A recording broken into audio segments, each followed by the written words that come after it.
Yes, case number 263 on the calendar in the matter of Burnley versus Belluccio. Parties have been sworn in, Judge. You may be seated. Mr. Burnley, according to what I've read, the defendant was your former fiancée.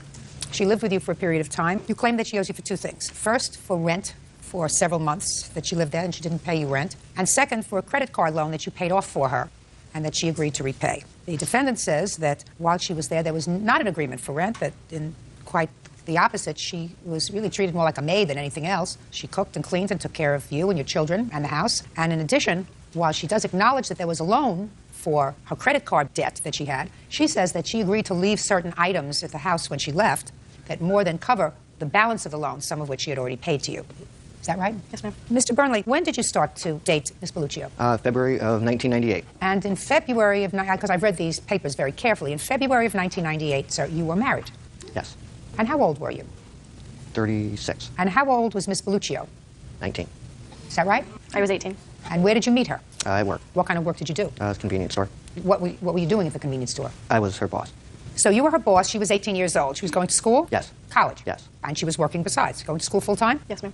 How long had you been separated from your wife? 10 years almost. Are you divorced now? No, not yet. Why not? Long story. She was supposed to pay for the divorce. I have time, sir. Okay. And it's a long story, Yeah. but I guarantee it's not It was such a matter long of principle story. that she would, when we had split up, she had taken all the furniture and stuff like that, and she was supposed to pay for a divorce, and that she never did. Stubborn sucker, aren't you? Yes. You have children? Yes. How old are they? 11 and 12. Now, when did Miss Belluccio move in with you? July of 1999. And did you become engaged at that time? No. When did you become engaged? I do not remember approximately. She asked me to marry her first, and at that time I said that I believe she should be at least 25 before she gets married, so she knows what she's getting into. And did you ever change your story? I asked her to marry me a couple of years later. Did you give her a ring? Yes. And you're still not divorced? Correct. How did you plan to carry that out, sir? I procrastinate, but I believed that I would have it done before we would get married. That's usually the way things go. Right. I want you to tell me about this rent that you claim she owes you. In July of 99, I purchased a home. I did not believe it was a good idea for her to move in at that time, but it happened that way. The agreement was, though, that at that time the living expenses cost $800. What were the living expenses? Well, the mortgage was $550, electric, phone, stuff like that. They came to approximately $800. She did agree to pay $400. Why would she pay off your mortgage? Was the house in her name? I wouldn't call it paying my mortgage. It was half the living expenses. She was living with you, and I assume sharing your bed. Right? Correct. Who took care of the chores around the house? She did. Didn't you think you were a little old for her, Mr. Burnley? Yes. Didn't you think that a guy who's 36 years old and married should have nothing to do with an 18-year-old girl who's working, going to school, trying to do the right thing? She want to get hooked up with you for it. You can't even get yourself off the horse after 10 years. Huh? She told me age didn't matter to her. She told you age didn't matter. She's Yes. 18 years old. You're a grown man. Age matters. There are a lot of things that matter that people say don't matter. They matter.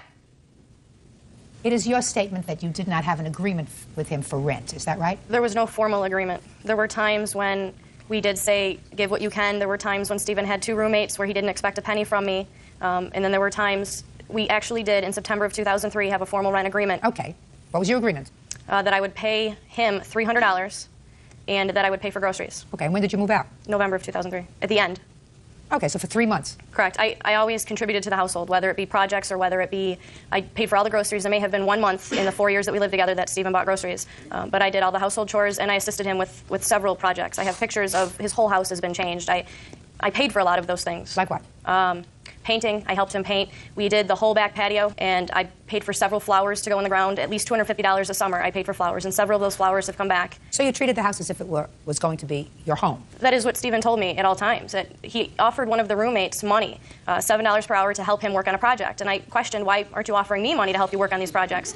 And he said to me that half of this will be yours someday. I'm listening. That part's not true about putting in flowers. I always had told her, don't put flowers in, you can't afford it, you're going to school. She'd also bought clothes for my children, which I told her not to do. So she was a nice person? Yes. When you were together? Yes, she did a lot. Tried to hold up her end of the financial bargain while you were together, and then some. That's correct, which I told her all along. So why are you here suing her for rent?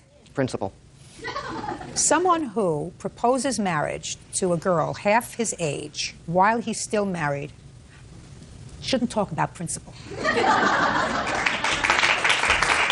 Judge Judy continues in a moment. You lived together for how many years? 4. Get over it. And later today, Your mother never said to you, don't worry, it's a gift. Right? Right, but she did say, Okay. don't worry. Oh, did you ever hear the expression, beauty fades, dumb is forever? Real cases, real people. Judge Judy. Stephen Burley says ex-fiancée Courtney Belluccio owes for a loan to pay off a credit card. Courtney says Stephen is still legally married. Now let's get to the credit card. April 10th, 2003. I was not aware at that moment. She came to me and told me that she had a credit card that she had, I don't know if it was maxed out, but it was very high interest. It was killing her paying the payments. So I decided to take a bank offer loan that I'd had and pay off that credit card, and it was at 2%. How much did you give her to pay off the credit? $5,176. And how much did she pay back? How much did you pay back? I paid back $3,890. And you claim that you don't owe anything on this because why? When I moved out in November of the end of November 2003, I told Stephen when I was leaving that I'm going to leave some things behind. If I'm going to write my estimated value next to it, I'd like you to write what you feel is a fair value next to it, and we'll agree upon a value, and we'll take that off the balance. And he agreed. Can I please see the Sure. list that you prepared of the things that you left behind?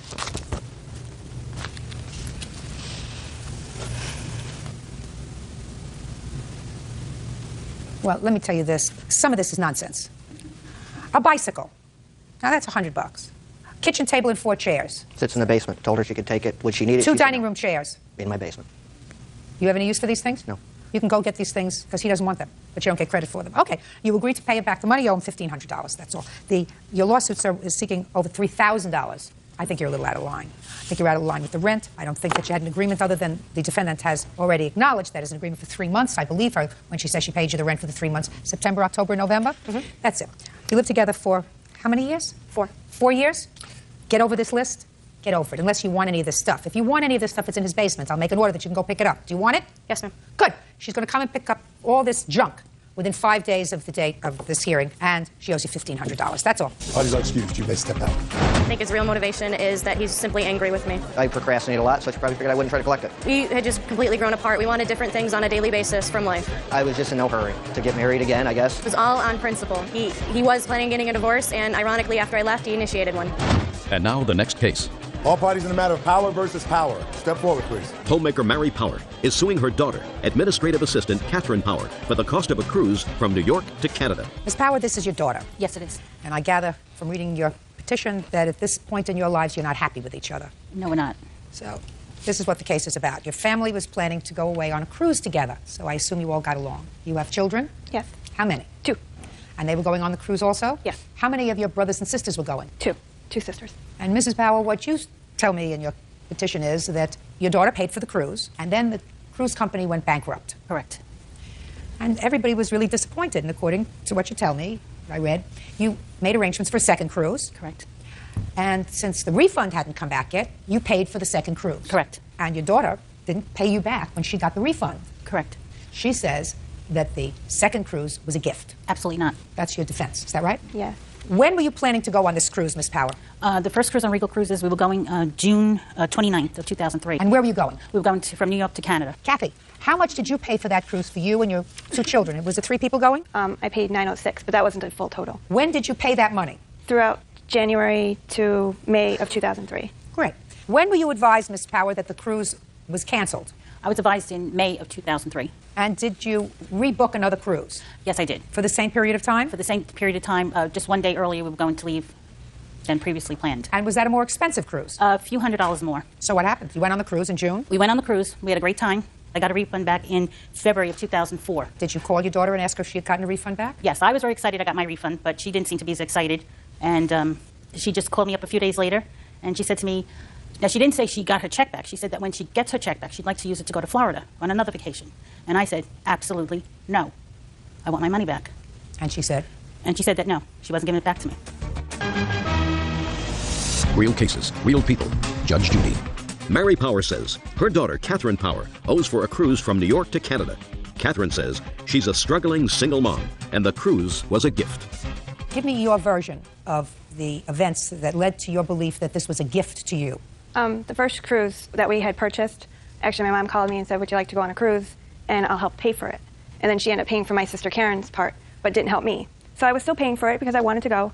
So I just went on about my time and got a phone call when I was at work, and she said, I purchased a new cruise. So I was like, well, Mom, I don't have money. And nothing came up about the refund check. I don't have the money to pay for it. She goes, don't worry, it's a gift. So that's how I took it as. Kathy, But your mother never said to you, don't worry, it's a gift. she said, don't worry. I know that she didn't say, don't worry, it's a gift, and you know she didn't say, don't worry, it's a gift. Right? Right, but she did say, Okay. don't worry. She didn't say it was a gift, but she said not to worry. Right. She didn't say it was a gift. How did I know that? Because people don't say that. They just, Because if it doesn't Right. sound right, it's not true. Yeah. So tell me what happened, Miss Power, when you got back your refund from the cruise line in February. She said she paid for the cruise and that I was supposed to pay her back. And that was not my point of it. It was Well, what was your point of it? Was she your bought, point of it that she bought a trip for the family. It was the last family trip. She felt that everyone should go on it because my father was sick and she wanted us all together. That's what it was. Then, Kathy, would you explain to me, if that's your rationalization for keeping the money, why is it that you testified earlier that from February until May, you were paying the travel agent, and you paid the travel agent $906 if your mother had already said to you, I want to take the family away on a trip? And what I think happened that really annoyed you is that your mother, according to you, chose to pay for one of your sisters to go and didn't choose to pay for you. Because you've already mentioned that once, and that, I would say, might fry you a little bit. But let me understand why your mother decided to pay for one sister and not you. You want to explain that to me? Yes. When my daughter, Kathy, had my grandson, she had to take some leave off from work. She was on maternity leave. And during that time, my husband, Bill, and I helped her with her rent and her car payments to keep her going. And I did ask her at that time to pay me back. Okay. She did not. Okay, just a second. So, did your parents help you? They came up to the house when I had Liam and watched Emerald, my daughter, and then she helped me with diapers and stuff. So you decided to pay for Karen Right. to make it even with your children. Right. Okay. How much was the total cost of your trip, madam? $1,206? It was $1,806 altogether and then minus $500 for my sister. 1306. Okay, $1,306. $1,306 is what you intended to pay. Is that right? Correct. Mrs. Power, even if you decided to go on a little bit more expensive cruise, I assume you would be perfectly happy if you got $1,306 back from your daughter. If she said to you, listen, I don't have the extra money, but here's the $1,306 that I was intending to pay for the first one. Mm-hmm. I'm going to give that back to you. I would have been happy. And that would have been right, Kathy. No. That would have been right, Kathy. Nope. Listen to me. You have to stop relying on other people to take care of the problems that you create. You create certain problems. You created a lifestyle for yourself. And it seems to me from listening to your mother, who's a pretty rational lady, that you have relied on other people to take care of the problems that you create. And when you listen to me, and when you turn 30, you just told me that. You just told me a moment ago that your parents came to watch your daughter when your son was born. Correct. And gave you a little bit of money, a little bit of help. Well, that means relying on other people for problems that you create. They didn't have to come. Oh, listen to me. Listen to me. Did you ever hear the expression, beauty fades, dumb is forever? Huh? Mm-hmm. All right. That's all I'm going to say. You owe your mother $1,306. That is the cost of the trip that you had originally said that you were going to take care of. You got a refund for most of it. You should have turned that refund over to your mother by signing over the check to her and saying, thanks for covering the balance. She would have been ecstatic that you did the right thing. You chose to do the wrong thing.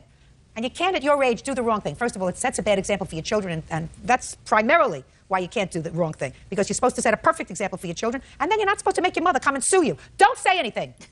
Judgment for the plaintiff in the amount of $1,306. That's all. Step out. Parties are excused, mister. This is case number 395 on the calendar in the matter of Rao versus Cruz. Parties have been sworn in, Judge. You may be seated. Sir, have a seat. Ms. Rao, you and the defendant are next-door neighbors. Yes, Your Honor. And you have adjoining backyards. Yes. Adjoining yards. And it is your claim that Mr. Cruz threw some junk into your backyard, and in doing so damaged some of your property. You want him to pay for that property. Mr. Cruz seems to indicate that while he did place some things in your yard, Yes, ma'am. he was merely returning the stuff that you had put in his yard. Correct, Your Honor. So it sounds to me like you people need something else to do. When did the trouble start, Ms. Rao, with Mr. Cruz? When I saw that the land was eroding, I put rocks there to hold up the land, and Mr. Cruz came out and abruptly said, "What are you doing?" And I told him, I said, "We got a problem here. The land is going down the hill." I don't understand. Do you have a photograph to show me Yes, what you I do. mean? I'd like to see it. That's the photographs of the damage and the Well, I don't land. want to see the damage. I'll take them all. Let me see if I can find what you're talking about. Okay. I'm looking at this picture. Is this the area where you were placing rocks? Yes. Okay. On whose property is this? Mr. Cruz. So you were placing rocks on Mr. Cruz's property? Some of it is my property. I was placing it real close to the fence. Well, you can't place rocks on his property, Miss Rao. I was placing it on my property. No, you also said you were placing it on his property. You cannot place rocks on his property. You cannot put anything on his property. Right. I got his permission. When he came out and abruptly said, "What are you doing?" I told him, and he said, "Fine." Just a second. Okay. Before you do it. That's not true. Okay. If that was true, that was very nice of him. But before you step on somebody else's property to make any alterations, you call them and you ask for permission. Do you understand? Yes, Your Honor. Okay. Now, I'll start with you, Mr. Cruz. Why don't you tell me what happened? November 2nd, we got up and I looked out my kitchen window and I actually could see up the slope to her house. And I saw some garbage, branches, tennis shoe. I see PVC pipe. I see a bucket. Those black ones when the plants come in. I told my wife I'll be right back. I went to her house, knocked on her door to see if she was there. I've cleaned it 3 times Now, already. that's on your property? Yes, ma'am. It's on my property. Is this a back part of your property? Yes, it's a back with a big slope, like maybe 70 feet long. And on the other side of the property is? Her fence in the pool. Okay. So, just a second. So you went over to her house on the 2nd? Correct. And nobody answered? Nobody answered the door, so I went home. I went up the slope.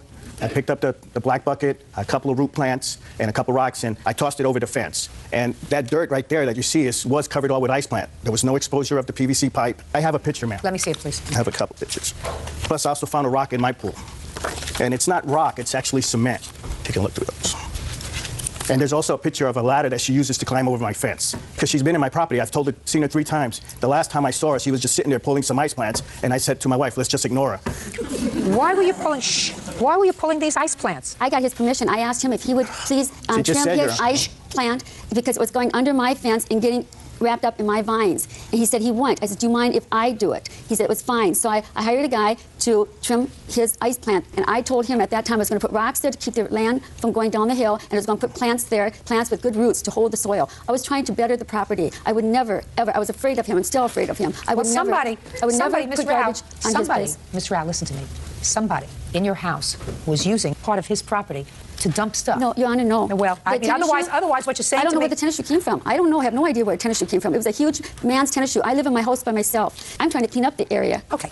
Now, I would like you to tell me what kind of damage you allege was done as a result of his throwing this debris over, and I want to see your police report, please. He did not give a police report. Well, if you don't have a police report, don't give me anything else. What is this notice that he came out? I don't know why they didn't do a police report. I don't know why. He told Ron why he didn't do a police report. Who are you? My name's Ron Filipponi, Your Honor. I'm Mrs. Darlene's fiance. Okay. And I picked up the police report, and the Sheriff's Department did not do a police report on an incident because there was no threats made and there was no physical Well, that's not damage. true, because I have a police report here indicating that the alleged violation that Mr. Cruz was complaining of was trespassing, dumping onto property, and repeating violations. Your Honor, anything I did was try to improve the property. I would never... First of all, I'm afraid of Mr. Cruz. Ms. Rao, you cannot elect to improve somebody else's property. It was to take care of my property. It's sliding down the hill. You cannot elect to improve someone else's property. I'm trying to prevent my land from going down. I was just going to put rock there to save the land. I'm going to say it to you one more time. You can't do that. It's not your property. Part of it is. Part of it may be. The rest of it is his. You can't go on his property and put rocks on his property. You can't do that. I put the rocks on the property because I didn't want to step on that pipe. I was trying to protect from stepping on the pipe, and then I could stand on a rock and move the, rather than standing on the soil and sliding down. You can't do that. And when I was doing that, I waved. He was in the window in the kitchen, and I waved to him, and he waved back. On my property. She's on my property waving at me. Judge Judy continues in a moment. I've tried to explain to this lady who doesn't seem to get it. Maybe you get it. Do you get it? I get it, Your Honor. Maybe later, in a quiet moment, you give her a glass of red wine. Maybe you can explain it to her. And later today, we need one of those great fly swatters, because there's a sucker here that's looking to meet its ancient relatives. You or me.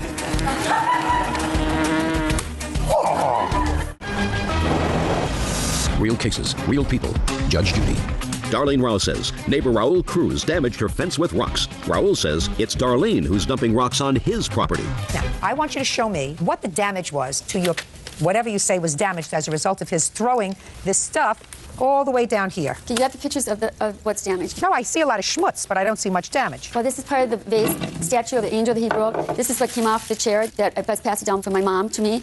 And there's a big bench there. You can see the damage to the big bench there. You have a picture of the bench before? Yes, I have a picture of the bench right here before. Can I see it? This is before, and this is after I did the work. This is where all his plants were coming up. No, I just want to see the picture of the bench. And the bench is here, and the bench is here. There's all these pictures of the bench.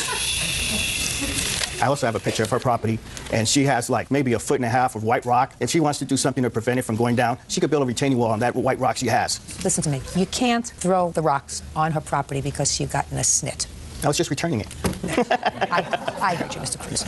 I mean, I've tried to explain to this lady who doesn't seem to get it. Maybe you get it. Do you get it? I get it, Your Honor. Good. I'm glad you get it. Maybe later, you know, in a quiet moment, you give her a glass of red wine. Maybe you can explain it to her that she cannot go on somebody else's property. That's sound advice. It's sound advice, Yes, right? So you have to stay on your own land. In the meantime, I don't see a picture of this bench that you allege he damaged before. Can I come up there and show it to you, please? Sure. Show me a picture. Listen to me. I see this have more- picture. I see this picture of the bench. Here, Right. damaged. And all here's I the want bench. you to show. See, here's the bench, right here. I see the bench. I want you to show me a picture of the bench before you say this Okay, happened. there's little snapshots here. Well, show me. Sorry, it's far away, but that's the bench. Listen to me. Listen to me. Listen to me. Pay attention. I can't see anything from this picture. Could you see anything from this picture? The answer is yes or no. Yes, Can you I can see what the bench looked like in this picture? Yes. Well, I can't. I can't. Step I can back. see it. Mr. Cruz, good luck to you. Thank you. Sir? I need it. You still have a chance. Do you understand? Yes, I understand. Good. You can't throw property like you did. And she may be irritating and she may cause you all kinds of problems, but you still cannot resort to that kind of self-help. Listen, Miss Rao, bottom line is you can't put your foot on somebody else's property. I got permission from him, too, and I swear to God, it's the truth. I will, but I Miss got Rao, permission from him. Mr. Cruz, you have $1 in your pocket? Yes, I do. Take it out. Bird, take the $1. Give it to Miss Rao.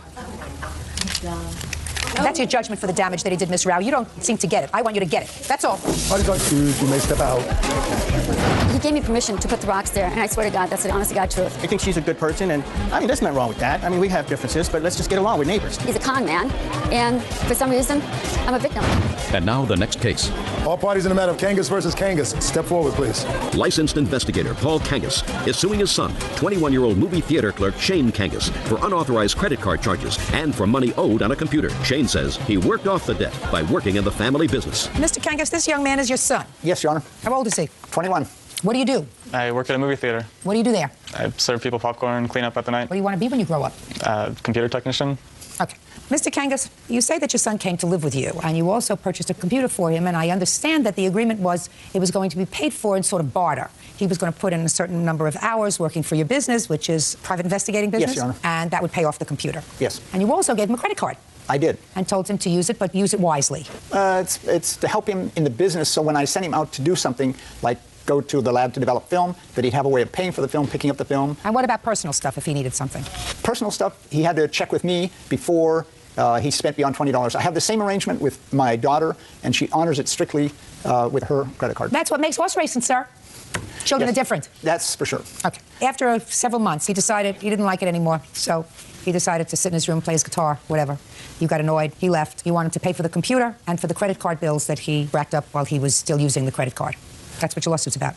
Somewhat. It's the reason for buying the computer for him was to motivate him. So I made this deal with him. Look, you pick out any computer you want, and the deal is you'll pay for it out of the amount of time you put in. I'm only asking you to work 4 hours a day. We lived across the street from the courts, so it was easy for him. Well, how long did he work for you after you bought him the computer? Several months. He was doing quite well. He was really motivated. Well, how much did he work off of the computer? About $1,000 of it. That's a pretty nebulous contract that you have with him, Mr. Kangas. Well, he didn't last that long because he got so into the computer. I mean, he'd be up at 2 o'clock, 3 o'clock in the morning on the computer, and I'm trying to sleep.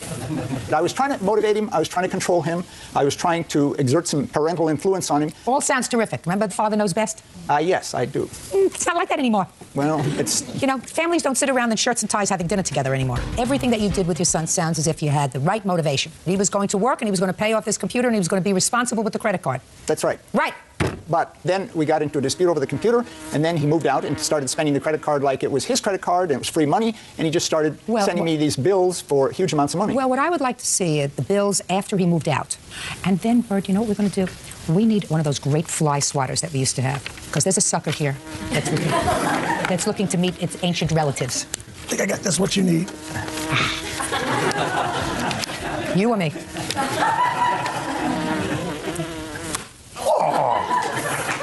Took a nice little nose dive right into your cup. No, they don't. No. See what happens when I get annoyed? Yes, Okay. What date did you move out, young man? It was 14 months ago. Well, give me a month. June or July. June or July. So let me see the bills after June or July. Let's do July. Well, the deal was no crazy expenses. And Mr. Kangas, listen to me very carefully, sir. I raised a lot of teenagers, and they are so creative with a credit card. Yeah. I didn't know for a very long time that when I gave a kid a gas credit card, that they could go in and get enough food for their entire dormitory in one of those gas places.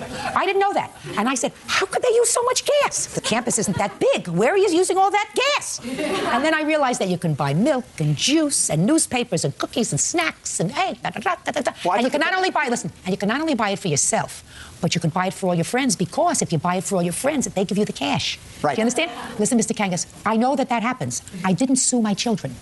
So what I want to see is, after he left, because it was clear to me that when you left, you should have left the credit card. He did. I took it away from him. And how did he use it? I don't know how he got another one. How did you use it, sir? Shh. Is not an answer. I had the number on the computer still, so I could still make online purchases. Okay. Now, Mr. Kangas, what's your first name? Shane. Shane. So let me explain this to you. The computer, sir, is yours because your father made a too soft a deal for me to have to figure out how many hours you worked and whether or not you paid for the computer with the work that you did for him. That's his problem. But you're a big boy. So you knew that when you moved out of the house and your father took the credit card from you, you were not supposed to use it, right? Is not an answer. Sorry. If he took the credit card, he said to you, what did he say? Give me the credit card, and if you need it, go look on your computer and get the number? Give me the fly swatter. Let me explain something to you. He's a computer hacker. That's right. And he's going to go into your bills, and if he has your social security number, he'll steal your identity, and all of a sudden you'll find that you bought 9 surfboards. Then he took the credit card out of my ex-wife's purse and went back to spending it again. Well, it doesn't say much for you, sir, that you raised a thief. No, I feel it's the unexpected legacy of divorce. That is a crock. That's not the legacy of divorce. I've been divorced, and I had children, and none of them are thieves. 5 of them. Nobody would go into my pocketbook and steal my credit card. So that's ridiculous. Well, he's depressed, and I feel that... He's depressed? Yeah, he's got a... He's depressed. He's a thief. That's not being depressed. Look at him. Does he look depressed to you? He doesn't look depressed to me. He's got a lack of... A little high, maybe, but not depressed. Right, Shane? No. Really? Really? Really? I see $849 on the credit card after July. Unfortunately, I put all of the receipts in a special envelope, put it in a special place, and then I couldn't find it, so that by the time I got here, that's what I had. I understand. I should have had better control of my file. No, you should have better control of your son. That's Judgment for the plaintiff in the amount of $849. That's all. What is our excuse? You may step out. I can understand where he's... Your Honor, this is case number 376 on the calendar in the matter of Hopper Dam Run versus Carnes. Parties have been sworn in, Judge. You may be seated, sir. Have a seat. Who's Miss Hopper? Hi. Okay, and who are you? I'm Melissa's mother. I'm Tammy Damron. Why don't you have a seat, Miss Damron? How old are you? 18. Okay, why don't you have a seat for a minute? I don't know if we're going to need you. Is this your former husband? Yes. Or soon-to-be former husband? Yes. But you are still legally married? Yes. How long have you been married? 1 year on September 27th. And you have a child who is how old? Almost 3 months. And Miss Carnes is his grandmother? Yes. Got it? Got it. From what I gather, a couple of years ago, you and your then boyfriend needed a car. You had an old car, and you decided to get a new one. Right. You didn't have good enough credit to buy a new one, so you asked Miss Carnes if she would buy the car in her name. You would make all the payments on the car, you and your husband. Correct. And you were going to trade in your old car as a down payment. They gave you a $2,000 credit. Correct. Is that right? And Grandma said she would do that, even though she risked her own credit if you didn't make the payments. But you did, in fact, you and your husband made the payments. Were you working during that year? Yes, I did. Actually, I had a job being a nanny. Did he work regularly? No. What did he do? I have no idea. Well, he did actually... What do you mean you have no idea? You lived with him. He had a DJ job on the side. That's pretty much what he did on the weekends and sometimes during the week. And when he wasn't doing that, he was at home. Who was taking care of the baby? He wasn't born at the time. So you were pregnant? Were you working while you were pregnant? Yes. Well, then an incident occurred with your husband. Correct. He assaulted you. Yes. That case is currently pending. Is that Yes. right? Is that right, sir? Yes. So we're not going to get into that because that case has not gone to trial yet. So you separated. He took the car. You want your $2,000 back. Correct. That's what the case is about. Right? Yes. What kind of car did you trade in? 92 Geostorm. And in what month and year did you trade it in? August of 2003. Well, explain to me why you think you are entitled to $2,000 back from Miss Carnes. Basically, we had the arrangement that if we paid the payments that I would be able to drive the car, and we always made the payments. Whenever he wasn't working, I did pay the payments too. And you used the car? I honestly didn't have the car that much. He would take me to work. Well, we don't off. balance that out. You had it sometimes, he had it sometimes. My question to you is, look, this is what she has. Okay. She doesn't have the car. Right. He has the car. Right. Right? Right. Stand up so I don't have to point. I'd like to look at you over here. She doesn't have the car. She's a good Samaritan. Right. He has the car. Right. All she does is have the aggravation. She has the loan, and she has the problem if he doesn't pay. Right. But she doesn't get anything out of this car. Right. So why do you think that she should give you $2,000? Honestly, Judge, I think that I'm entitled to $2,000 because it's not fair that I have to raise my son by myself with no car, nothing. That's not her problem. You want to say something? You can say something. I mean, that may be his problem, but that's not his grandmother's problem. Why should she go into her pocket and take out $2,000 and give it to you? Because she's condoning what he did. So what? That's not a legal response. What I have to say, Judge Judy, is I did not. The car was mine. Melissa had transportation. She got together with this guy. The mistake in the matter was that we didn't get anything in writing. I didn't want them to use. Melissa had transportation. She worked. She goes to school. He didn't work. The fact of the matter is, now, whenever he wasn't working and the payments had to be made, it came from Melissa or from... Ms. Damron, excuse me. You're not following me. Okay. Why should Miss Carnes, under what theory is it fair for her to go into her pocket? She doesn't have a car. Because she didn't want to... Just a second. She doesn't have a car. He's not a party to this action. Why should she go into her pocket and take out $2,000 and give it to your daughter? I didn't want that car to be used as a down payment, but she did it anyway. Right, and you're not exactly. Yeah, she said that. She said that she would put the car in her name and not put their name on the title whatsoever. Your daughter asked her to do that. Yeah, and I was there at that time. Just a minute. If they needed a better car, did they ask you to use your credit? They did. And you said no? Yes. Okay, because you didn't want to have that responsibility. Correct? Correct. Okay. And so far, nobody has given me a logical reason why I should have Miss Carnes go into her pocket and take out $2,000 and give it to your daughter. The reason I see is the fact that she should get the money from her grandson. She should get the money from her grandson because Melissa has the brand new baby. I have to take off work. Melissa had transportation. Now she has no transportation, and he pays no child support. That's not her problem. Right. It's not her problem. But Why I'm is saying that she not should get her the money from problem? So what you're telling me is she should have more control over her grandson to get him to pay up and be responsible. Well, basically, is that what you're telling me? Yes, I am because that's ridiculous. She had that's not what you do in a court. Right. Well, I guess not, but they had the money to bail him out of jail whenever he put her in the hospital 3 days before she was having their son. Instead of taking off work, why don't you help her? If you have a job and you are regularly employed, buy a car. If she works, then you say to her, Melissa, dear, you're going to have to make payments on this car so that you'll have transportation. You're her mother. Instead, what you did was you relied on his grandmother to do that because you didn't want to do it. His grandmother is not responsible to give her $2,000. Maybe her soon-to-be ex-husband might be responsible for providing her with some sort of transportation because he now has the transportation, but that's not up to me. That's up to the judge who's handling their divorce. Certainly, Ms. Carnes is not responsible for $2,000 that your daughter would like to buy a new car. Case is dismissed, that's all. Parties are excused. You may step out. She's just mad I won't be with her, and that's what she's causing all this drama over. Basically, I was tired of being beat up and cheated on. I've worked since I was 17. I've supported her. She's lived with me since she was 16. No, he never works, and his grandmother basically bails him out of jail every time he beats my daughter up. I want her out of my life. I would just want to be able to see my kid and live my life. Basically, I don't think he's going to have anything to do with my son, considering I don't want him beating up my son, too. And now the next case. All parties in the matter of White versus Schimmels, step forward. Nurse Diana White is suing her ex-boyfriend, switchboard operator Tom Schimmels, for the return of $4,000 worth of property. Diana says her ex is an abusive man. Tom is countersuing for harassment and mental distress. Ms. White, you claim that you met the defendant through a dating service. You moved in with him, and after a period of time, he told you that he wanted you to leave. You did, in fact, leave. It was not a pleasant separation. You claim he kept some of your property. You're suing him for that property in the amount of $4,000. Mr. Schimmel says that the only property that he has of yours is a stove that you left out on the front porch, that he's called you several times to come and get it. You can come and get it whenever you like, because it's still there. Is that right, Mr. Schimmels? Yes, it is, ma'am. And that Mr. Schimmels is counterclaiming because he says that since you left, you've been embarking on a course of harassing conduct towards him, and you caused some damage to his home when you moved out.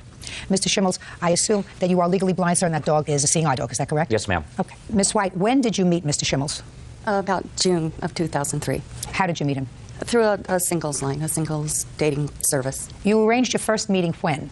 I'm going to say June, the end of June. And when did you move in with him? The middle of October. When did you move out? February 10th. Why did you move out? Throughout our relationship, Tom would get angry and he would say, I just want you to move out. I just want you out of here. It made it very difficult to... So why didn't you move out? Because then he would say, I don't mean that. I just say that when I'm frustrated.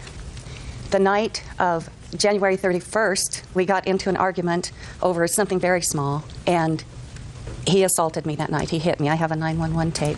Judge Judy continues in a moment. I wasn't even comfortable in my own house. Well, what would you like me to do about that, sir? Well, that's why I countersued, because I was distressed, and, I've been and distressed she... most of my life, sir. It doesn't mean that I come to a court and try to annoy somebody. Real cases, real people. Judge Judy. Diana White says ex-boyfriend Tom Schimmels owes for the return of patio furniture and a stove. Tom says Diana won't leave him alone. According to what I read in the complaint, Mr. Schimmels gave you $2,500. What did he give you the $2,500 for? That was for a grandfather clock, a china hutch, some rugs, and a computer desk, the bedding for the master bedroom, pictures, rugs, things like that. Well, do you have a list? Those are not... Do you have a list? I do not. I do, Your Honor. You do? Can I see the list? Who is this? Your friend? This is my witness, Tim Flanagan. Tim Flanagan, Judy. Your last name, sir? Flanagan. Mr. Flanagan, step back, sir. Bert doesn't like anybody to get too close. Even though I know you don't look dangerous. Thank you. You got it.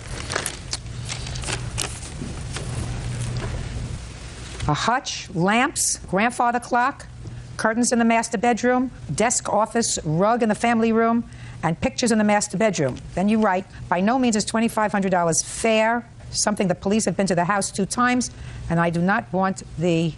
What is this, Bert? We'll ask her if she can read this, as it's her handwriting. I couldn't read it either.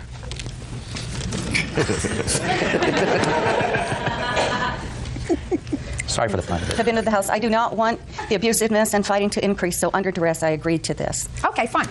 So, now, what things do you have, madam, that you say he refused to let you take from the house? There's an entertainment center that I purchased in October, and I have a receipt for that. I purchased $2,300 worth of mini blinds and drapes. There's my antique stove. Let's deal with this. As far as the mini blinds, etc., you don't get those back. They're fixtures. They're a part of the property, so you don't get them back, and he's not paying you for them. The stove you get back because he says he has the stove, and you can come and get it at any time. Your Honor, he said this in the past, and he won't let me. We'll create an order that 5 days from today's date, at 12 o'clock, you're going to come there with a, is this an old stove? It's an antique stove. Fine. You're going to come there, and she's going to pick it up. Do you understand, sir? Yes, sir. I've told her many times to come get it, and she refused to do that, and I've given her, all of her stuff. Fine. Terrific. The entertainment center. What about the entertainment center, sir? She said when we were buying, I bought all the furniture for more furniture. She said that she was going to buy that for me as a gift. Give me the date. It had to have been in October when we moved in, because I bought all brand new furniture for the whole house. Okay. So listen to me very carefully, sir. In October or November, that means that within either a month to 2 months, you told her to leave the house, correct? After just pay careful attention, Mr. Schimmel. Okay. Within a month or 2 after she bought the entertainment center, according to you, for the house, you told her to leave. Is that right? In December, yes. And it's true that some of the stuff that is in your home, like the blinds and the stuff that is attached to the house that I already told her she can't have back because they're attached to your house, you still have there. Is that right? Correct. And you are complaining, sir, that she's harassing you, because your counterclaim says that she's been harassing you for money. Is that right? Yes, she owes me money for damaged deposits. Just listen to me. Okay. You didn't sue her for damaged deposits or anything else until she brought this lawsuit against you, Mr. Schimmel. So what I'm saying to you is, you're complaining that the harassment is because she keeps calling you, asking you for money. Right. Or her things. And I'm saying to you that it would have been smart of you if you told her to leave within a month or 2 of her buying you this entertainment center for the house she was moving. You should have given it back to her. Well, I understood that it was a gift when she bought it. I don't think so. How's that? $771.52. You prepared to give her back the entertainment center, sir? Along with the stove? I can give her the stove. I mean, the entertainment center is built. I mean, it'd be really difficult for me to do that. Okay. All right, so she gets the stove plus $771.50. What else, Miss White? And don't go into nonsense with me, because otherwise I'll reconsider the $771.50. I'm not. My patio furniture is there, my molded lawn chairs, my padded folding lawn chairs are there. He did return 2 of my hoses, but the ends were cut off of them. There's wind chimes, there's... Don't go into nonsense with me. A 1940 radio. You have an old radio, 1940 radio. That she was going to throw away and she said I could have. It's now become very, very important to her to have this old radio back. It's an antique. She wants it back. And when you give her back this property, she's going to stop annoying you. Do you understand? You aren't at all. I understand. Good. So we have a stove that's going back to you and a radio. That's it, Miss White. Plus $771 for the entertainment center. Now let us briefly go into this counterclaim that you have. She's been harassing you. She's going to stop harassing you and calling you for money because you're giving her back the property that, according to what I believe she's entitled to, she's going to get within 5 days. Then you say she pulled her paintings right out of the walls and I had to hire a handyman to patch up and paint the damaged walls. Yes. Did you pull everything out of the walls? No. Show me pictures. We don't have pictures. Good. Then you have no counterclaim. We have where we paid a man to fix the walls, and I've seen the walls when she moved out, and there was holes in them. Why didn't you take a picture? If you intended to sue her. Why did you take a Well, I picture? didn't realize they were going to get into such an argument over some holes in the walls. I mean, neither. So if you didn't plan on getting into an argument over holes in the walls, why are you bothering me with it now? Yeah, okay. Good. Counterclaim is dismissed. Great. There's a judgment for the plaintiff that I'm entering 5 days from today. You're to pick up your stove from his porch and the radio, which will be on the porch, on top of the stove, or underneath the stove, or next to the stove, plus $771 for the entertainment center that he says is too difficult to dismantle. Do you understand? Yes. By 12 noon. Otherwise, it's gone. Consider it over. Thank you. Your Honor, I've tried to get it over for a long time. That's all. Listen to me. I've not, It's you know, I mean, over. it was, I wasn't even comfortable in my own house. Well, what would you like me to do about that, sir? Well, that's why I countersued, because I was distressed and I've been distressed she- most of my life, sir. It doesn't mean Yeah. that I come to a Okay. court and try to annoy somebody. Do you understand? You should have given her back a radio. You should I have tried paid her to. for the entertainment center. I tried to. You did? You tried Yes, to pay I her for the tried to. You paid her for the entertainment center? No, because You she sent her said a that check? was a gift. Mr. Schimmels, say goodbye, sir. Mr. Flanagan will help you out. That's all. Parties are excused. You may step out. Yeah, this is case number 50 on the calendar, the matter of Aarons versus Payton. Parties have been sworn in, Judge. You may be seated. You folks have a seat, please. All right, Mr. Aarons, it is your claim that Mr. Payton assaulted you. Correct. There is sort of a companion case here that I will address either during this case or at some point immediately after involving a Mr. Spear. Is that you? That's correct. And you weren't actually there during the course of this whole event, but you allege your car got damaged by Mr. Aarons while he was drunk. When did this assault take place, sir? The assault itself occurred at 3 o'clock in the morning. I was with my friends. I need a date, sir. I need December 18th. at 3 in the morning. 12/18/04. Correct. Where were you? I was in the parking lot of the Hilton Hotel located in Corvallis, Oregon. What were you doing there? My friend had a party right next door. It was his birthday party. And what time had you arrived at the party? 10 o'clock. How many people were there? Roughly 8. A lot of drinking. Yes, we were all over 21. I didn't ask how old you were. I said there was a lot Yes, of there drinking. was a lot of drinking. What were you drinking then? I was drinking Miller Lite. Nothing other than beer. Correct. And what happens? We were outside, out front. There's a fence separating his house and the parking lot. And we were out front there. I was with my friends, Jason. Well, they're actually acquaintances. About 3 girls came out of the Hilton Hotel. At that point, we called over to them to come over and talk to us. So they came over to where we were. What did you say to them? I don't exactly remember exactly what we said, but we said, hi, what's going on tonight? What are you guys doing at the Hilton? At that point, approximately 3 or 4 men came out of the hotel and immediately came over to where we were. Mr. Payton targeted me specifically, and he started going after me. I could tell he wanted to fight. He was very aggressive towards me.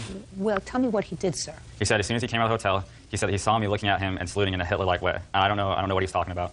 Do you know what he's talking about, Mr. Payton? I know exactly what he's talking about. What is he talking about, Mr. Payton? When I walked out of the hotel, we walked over to the young ladies, and they seemed upset, so I walked over and asked him to stop, and he was on the other side of the fence, and he gave me one of those. Can I interject at this point? What were you doing at the Hilton Hotel that evening? The dorms were closed at our university, and I was staying there for a school function. Okay. What time had you started drinking that night? I'm 18 now, I didn't drink. Okay, Ben. So you're outside.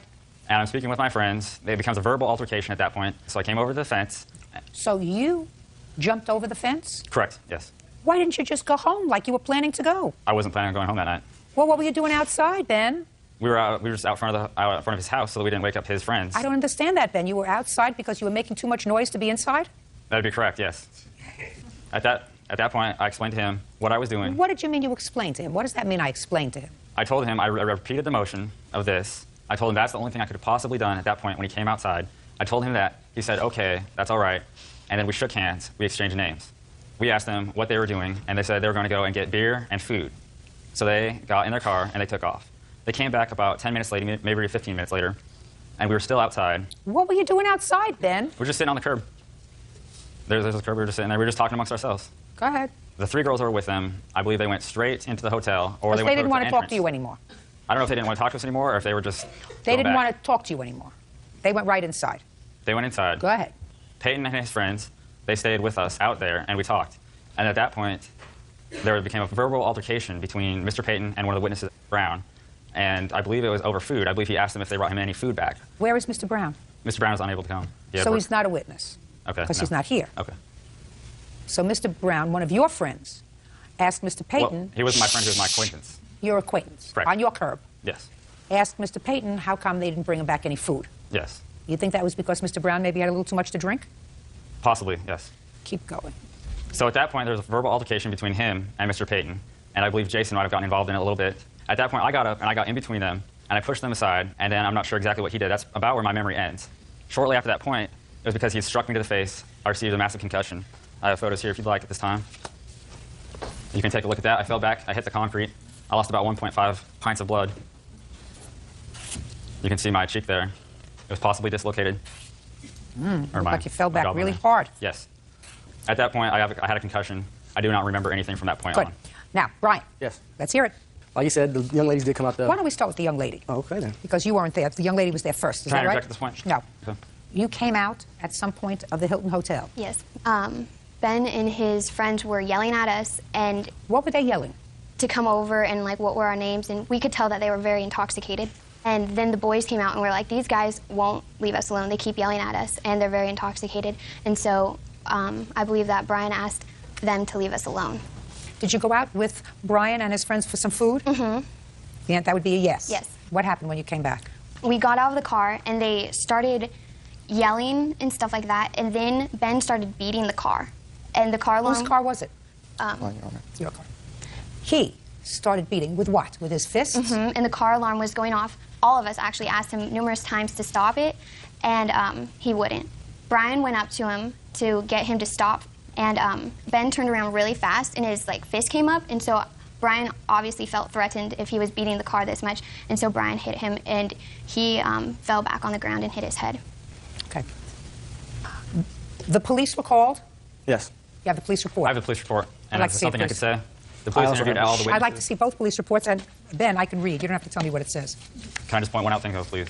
Yes? They interviewed all the witnesses there, and they took down their names. Her name's nowhere in the police report. Well, it may not be in the police report, but did they take down the names of the 3 girls who were... No, they did not. Well, so? I don't recognize her at all. I'm not sure who she is. They interviewed everyone who was there at the time of the Listen to incident. me. You were so blind drunk, not a question in my mind, that you wouldn't know her if she came up and bit you in the behind.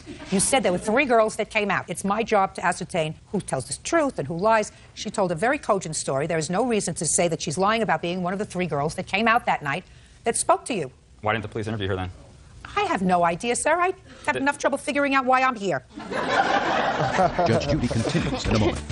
We were drinking, him included. He started picking a fight. I can quote him on, I can kick 2 of your guys' right now. And, Hands off your hips. Real cases, real people. Judge Judy. Ben Aaron says during a night of partying, he was assaulted by college football player Brian Payton. Brian says Ben was drunk and out of control. In a separate lawsuit, Adam Spear is suing Ben Aarons for denting his car. How did you get the injuries to your hands, sir? How did you get the injuries? I didn't have any injuries on my hands. I noted that Mr. Aarons had injuries to both of his hands. He had abrasions and red marks on his fingers that were consistent with him striking something. This is the photograph of the injury to my hands. This is the dent that my hands allegedly That's created. one hand. I'll take a look at it. Absolutely. If you look in the report, it says injuries to both hands. Right. If there is injury to both hands, you would see it. The only thing that photo shows is a red strap mark from where I was strapped into the stretcher. You can see that. No. Police officer noted, sir, that there were massive dents on a car. That would be Mr. Spear's car. And the police officer said to you, did you strike that car? And you said, I don't remember. That was the answer that you gave to the police. Correct. Police also said that in addition to beer, you drank liquor. Yes. That's what you told the police. Okay, yes. You didn't remember to tell me that. I'm sorry. Police officer also noted that you and your friends were all drunk, right? Correct. Okay, good. Could I interject one more thing, please? I have a medical report from when I was there. Did a full body analysis on me. There's nothing in there about any injury to my hands. The only thing I could have imagined that he would have seen is I have a medical injury. Let me explain something to you, sir. You hit his car. You were drunk, and you fisted his car. You may not remember it, but that's what you did. That's what happens when you drink too much. Ben? Allegedly, yes. That's what happens when you drink too much, sir. You act goofy and stupid. You try to pick up girls that don't want to have anything to do with you. You hang around where you shouldn't be hanging around outside, and you act goofy and stupid, and you get yourself into trouble when you drink too much. Isn't that right? Not entirely, no. Well, you were acting goofy and stupid, too, according to the police report. All of his friends were drunk. Oh, does it specify my name in there? Were you at the party? Yes, I was. And you weren't drunk? They didn't take individual I statements. didn't ask you that question, sir. I said... I was drinking, but I was not drunk, Your Honor. I'm here for a reason. I'm not his friend. I met him that night. Good. I'm here because I can remember things. Everybody else there was too wasted. Why? She wasn't wasted. Huh? I'm talking this at the party that we were there. This young lady isn't wasted, sir. And you know what? She also wasn't there at the moment of the assault. Step up. Step up. Go ahead. Kind of twisted that around a little bit. I'm not denying that he hit any car. Sure. So let's start okay, there. Let's start there. He hit the car. I did not see him hit the car, no. Okay. So you weren't there the entire time? No, I was outside most of the time. I was inside for maybe 3 minutes the whole time. He was there when I actually got hit. And I was there and witnessed the assault. Let's hear it. Let's hear it. Okay. Take your hands off your hips. We were standing there having drinks. His friends and him among us had beer. They brought a case of beer. We were drinking, him included. He, Mr. Payton, was pretty hot-headed the whole time. The moment he came up, he started picking a fight with me and Brown, who's not here today. I can quote him on, you guys are pretty stupid. I don't want to hang out with you guys. I don't want to sit here and drink with you. I'm going back to my hotel. I can kick 2 of your guys right now. That set me, who's pretty hot-headed, if you can't tell, and Brown off. We kind of got up in his face, and he did the same. Some words were said. That's when Ben said he came up and tried to break up the thing. He went back to the hotel for a while with the girls. We still hung out with his 2 other friends. He came back out, and Hands off your hips. all right. He came back out. Some more words were said. Ben, at the time, was sitting on the curb drinking a beer. He stood up. Ben wasn't even looking at him. We were all talking. He walked over to Ben and cheap-shotted Ben in the jaw. So after they left, instead of going back to the house, you stayed in the parking lot. Do you remember why? It's a place to sit. We were there already. I can just stay where I want, I believe. It's not against the law. I love it when it all comes together. Just let him talk. Right? That's what you do best. Mr. Payton, Yes. here's your problem, sir. Your problem is the statement that you made to the police. And the sum and substance of that statement was that he was loud and obnoxious and drunk. Yes. And he kept hitting on Mr. Spears' car. Correct. And you told him to stop. And he walked away, and he came back and hit the car again. And then you hit him. That's basically yes what happened. I didn't intentionally walk to him to hit him. Like I came back around the vehicle because I walked through the back of the vehicle towards the Hilton. Whatever. Let me tell you what you said to the police, Okay. Mr. Payton. You said to the police, I told him to knock it off. Mr. Payton said that he started to walk away twice, and each time Mr. Aarons began striking the vehicle again. Mr. Payton said that he told Mr. Aarons one last time to quit striking the vehicle, and when he failed to stop, he hit him. Yeah. I asked Mr. Payton how many times he hit Mr. Aarons, and he said twice, and that you struck him both times in the face. Yes. And you said you were shocked that he fell down because you didn't think you'd hit him that hard. Well, but he was drunk. Yeah. Now you can stand up. I'm going to hear this other case. You want to get that folder now because I don't have to hear it twice. I've just heard the facts of the case. This is Spear against Aarons. Case number 49. Very good. You have an estimate for the damage to your car? Yes, I do. May I see it, please? Would you like the court fees that's been costing me? No, just the damage to the car. Yes, ma'am.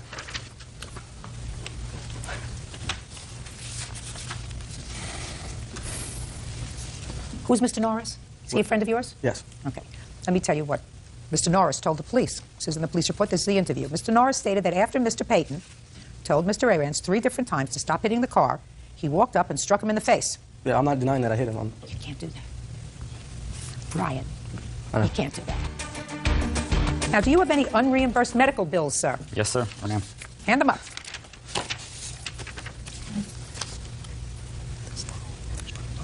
These are all unreimbursed medical bills, is that right? Correct. You had no insurance. My insurance was denied, yes, no insurance. You go to school full time? Yes, ma'am. You have a job? No, ma'am. You can't hit somebody because they're damaging property. He has over $5,000 in unreimbursed medical bills. You have to take care of that. I say this to you, sir, that I think you behaved badly that night, but for the fact that this young man had no right to hit you. Believe me, you would leave here today without a judgment. But the law is clear. You cannot defend somebody else's property with physical violence. So I'm awarding you your judgment of $5,000. You are entitled to that. On your claim, I'm awarding you a judgment against Mr. Aarons for $1,500 so that you can fix your car. Anything you want to say to me?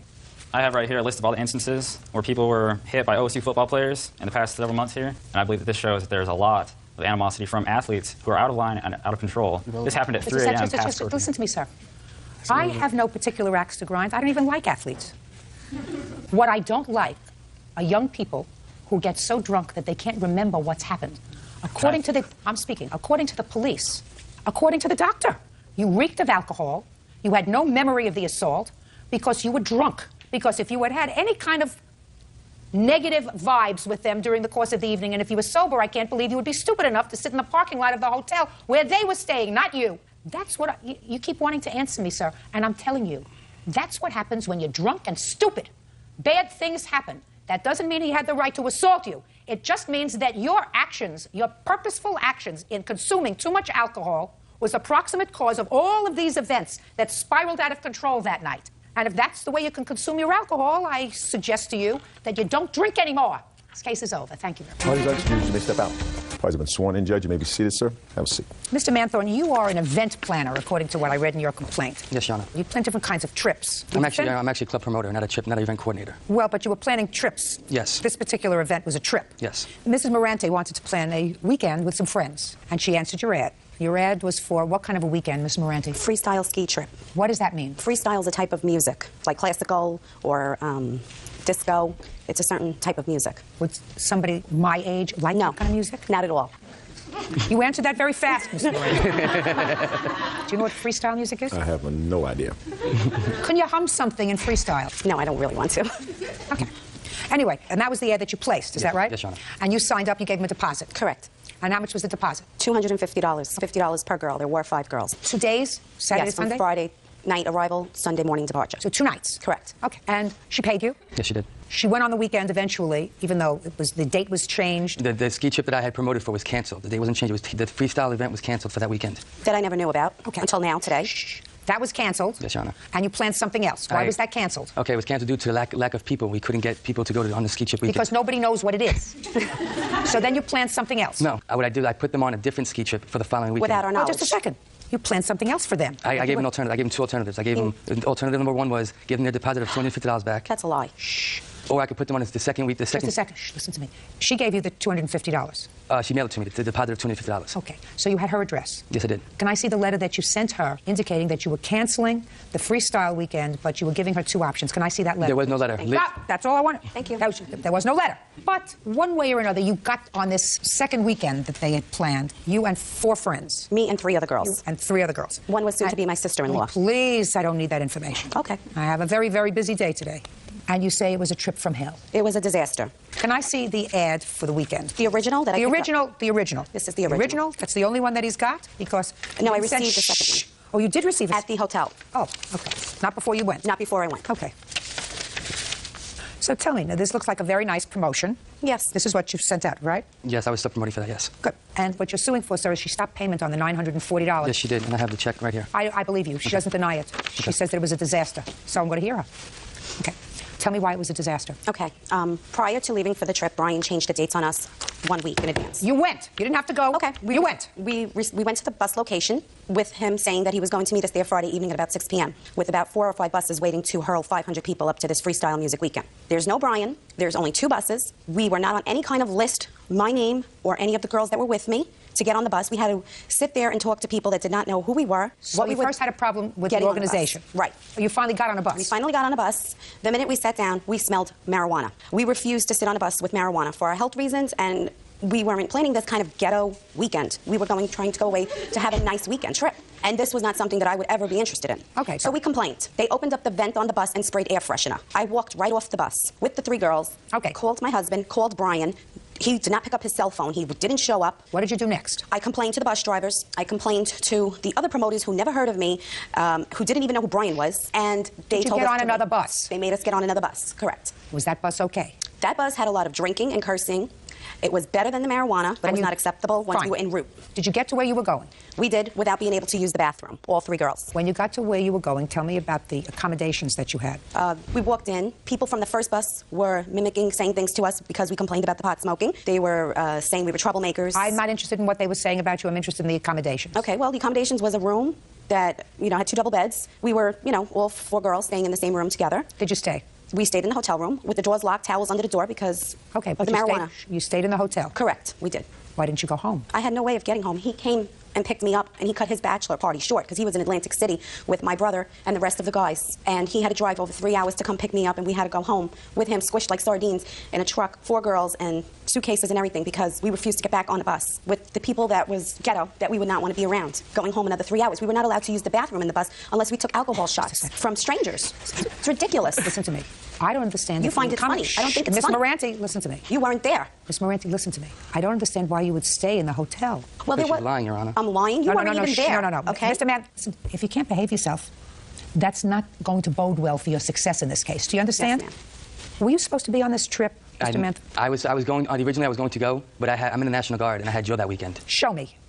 I believe you're in the National Guard. Show me that you were on a drill that weekend. My drill assembly schedule was at home, but I let Joanne know and I let Liz know. No, did not. Just a second. Did you tell them before you took their money that you weren't going to be there? I told them when they came to make the final payment that I wasn't going to be there. That's a lie. I never made final Just a second. She never made final payment with me. Liz came to my place of business and was going to make final payment, and that's when I let them know that the ski trip was canceled, and I would give them 2 options. Option number 1, I'll give them back the deposit. How much profit did you make on this, sir? I made $50 off each girl, so I made $200. And you were the subcontractor? I was the sub-promoter, yes. Because you said, I'll get a certain number of bodies for you to go. Yes. Is that what you're saying? That's how it works, yes. Did you explain that to Miss Moranti, that you were not promoting this, that you were I told her I was sub-promoter. The main promoter is on top of the flyer. And he wasn't there. It Just was a second, different just a company. second. All I want to know is, did you tell Miss Moranti that this was not something that you were organizing and promoting? Yes. You were merely selling that, is that right? Yes. No, he told me he was a promoter, and his phone number's on that card. If you're going to be fixed with what's in your head and not listen to my question, you're not helping yourself. Okay, I'm sorry. I didn't hear it. Or understand. Because you're not listening, you have to put on your listening ears. Judge Judy continues in a moment. You have a counterclaim for your pain and suffering. And right now, what you're being to me is a pain. And I'm suffering. And later today, What a con artist. I mean, does she think that we're stupid, that she's going to be able to resolve this issue with those kind of answers? Hope springs eternal. Sit down, April. real cases, real people. Judge Judy. Promoter Brian Manthorn says former client Joanne Morante owes for the balance on a weekend ski trip. Joanne says the trip was unsafe. Did the plaintiff ever tell you that he was not in charge of promoting this event? No, he... Listening ears, that somebody else was in charge of promoting this event, and all he was doing was providing bodies at $50 a person? No, he didn't. Of course not. Don't fib to me, sir. Your Honor. Don't listen to me. Did you tell her that this was not your gig, that you didn't know anything about it, but that you were getting $50 a head for every person that you brought in? I didn't tell her what I was getting. I told her that I was sub-promoting. Yes, I did. I didn't tell her that I was, You're I a didn't tell her what I was Swiftie. making. I don't believe you. Did he tell you that? No. Of course not. I don't believe you. That's a fib. Thank you. Well, Your Honor, I also have a tape. She's claiming something about the bus ride. I also have a tape that Liz left on my voicemail message about the bus ride. Can I play it? Absolutely. Save voice message. Hey, what's up? Just wanted to call you that. Is that no, Liz? we've been happy. They changed us bus, which is much better than what we were before. And what I was trying to tell you before was like, it was really ghetto, and like, I don't know, it just felt like weed and stuff, which was like, I don't know. But now they changed us to another bus, so much better. So we're like more happier. So if anything, I'll talk to you. Sorry, bye. That's exactly what she said. Yes, and that was She before... said that the second bus. She said the second bus. She had to drink and everything like that. That's correct. She used the bathroom. She How said ghetto. the second bus was better. Why should she have to tolerate the first bus? Absolutely, I agree with her 100%. Good. Then you get nothing. Stick with what you know, sir. It sounds to me like she had a horror show of a weekend. It was so bad that she wouldn't return on the bus back home, and she asked her husband, who will vouch for that, I assume, to cut his weekend short, to come and pick up the 4 girls because they were so put off by what was going on with the bus that they didn't want to take the bus home. Why do you think she would do that if it wasn't miserable? Because she calls me a con artist. You are. Okay, if I'm such a con You artist, are. if I'm such a Your Honor, if I'm such a con artist, are. if I'm such a con artist, then when she wrote me these checks, I would have cashed them the day of. That's your problem. I never tell did her when that. to cash the checks. Absolutely, she Your did. counterclaim's dismissed. She absolutely did. She said. Do you understand? I guess. You guess. You know why? No. Very easy. Because you have a counterclaim for your pain and suffering. And And right false now, what you're being to me is a pain. And I'm suffering. Because I already told you that this is a court. And in a court, when I look at you, you testified he was quiet. So your counterclaim is dismissed. That's your punishment. It's a big punishment. It is. It absolutely is. So you got $250 deposit. That check went through. That is that check went right? through, yes. It went through You got because $50 a person for how many people? For 4 people. That's $200. That's $450. Is that correct? Yes, ma'am. How much money are you out? I'm out 940 minus 200. That's right. That'd be 7. That's what you're out. Don't do it again. Stick with what you know. If you con somebody into thinking that they're going to have a great weekend and they have a miserable weekend, there has to be consequences. That's your consequence. $750. Your counterclaim's dismissed. That's all. Parties are excused. You may step out. Brian's a con artist. He got what he deserved. Outrage that somebody can pay for something, spend the whole entire weekend, and still get away with not paying for it. It was just horrible. It was terrible. There was marijuana going on. Marijuana use is illegal. She had the choice to get off that bus. It was out of control, ghetto, something that I would never take part of. When she seen that it was so ghetto, quote unquote, she could have left. She chose to keep going. He deceived me from the beginning. Stay away from prissy girls like that. And now the next case. All parties in the matter of Liebhardt versus Malone. Step forward. 19-year-old student Angela Liebhardt is suing her ex-boyfriend, automotive technician Michael Malone, for the return of her furniture and for throwing away her computer. Michael says the computer had a virus. Ms. Liebhardt, you and the defendant lived together for a brief period of time and claimed that when you moved out, you left some of your stuff there for the defendant to store. You don't want it back anymore. And then there was a computer that Mr. Malone says he got tired of storing and it was broken anyway, so he threw it out. Okay. When did you meet him? I met him in December of '03. Where? At a bar that a friend of mine owns. How soon did you move in with him? It was almost immediately. What does that mean? I mean, that night, the next day? It was probably about a week or so. What made you make such a precipitous move? It was an error in judgment. Okay. What did you bring with you? I brought my bed with me. Things were given to me during the relationship.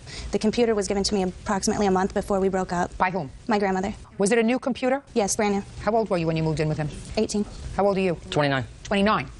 All right. When you moved out in June? Yep. Under what circumstances? He told me to leave. Did he say why? We were done. You weren't getting along anymore? Yeah. Why did you leave the computer?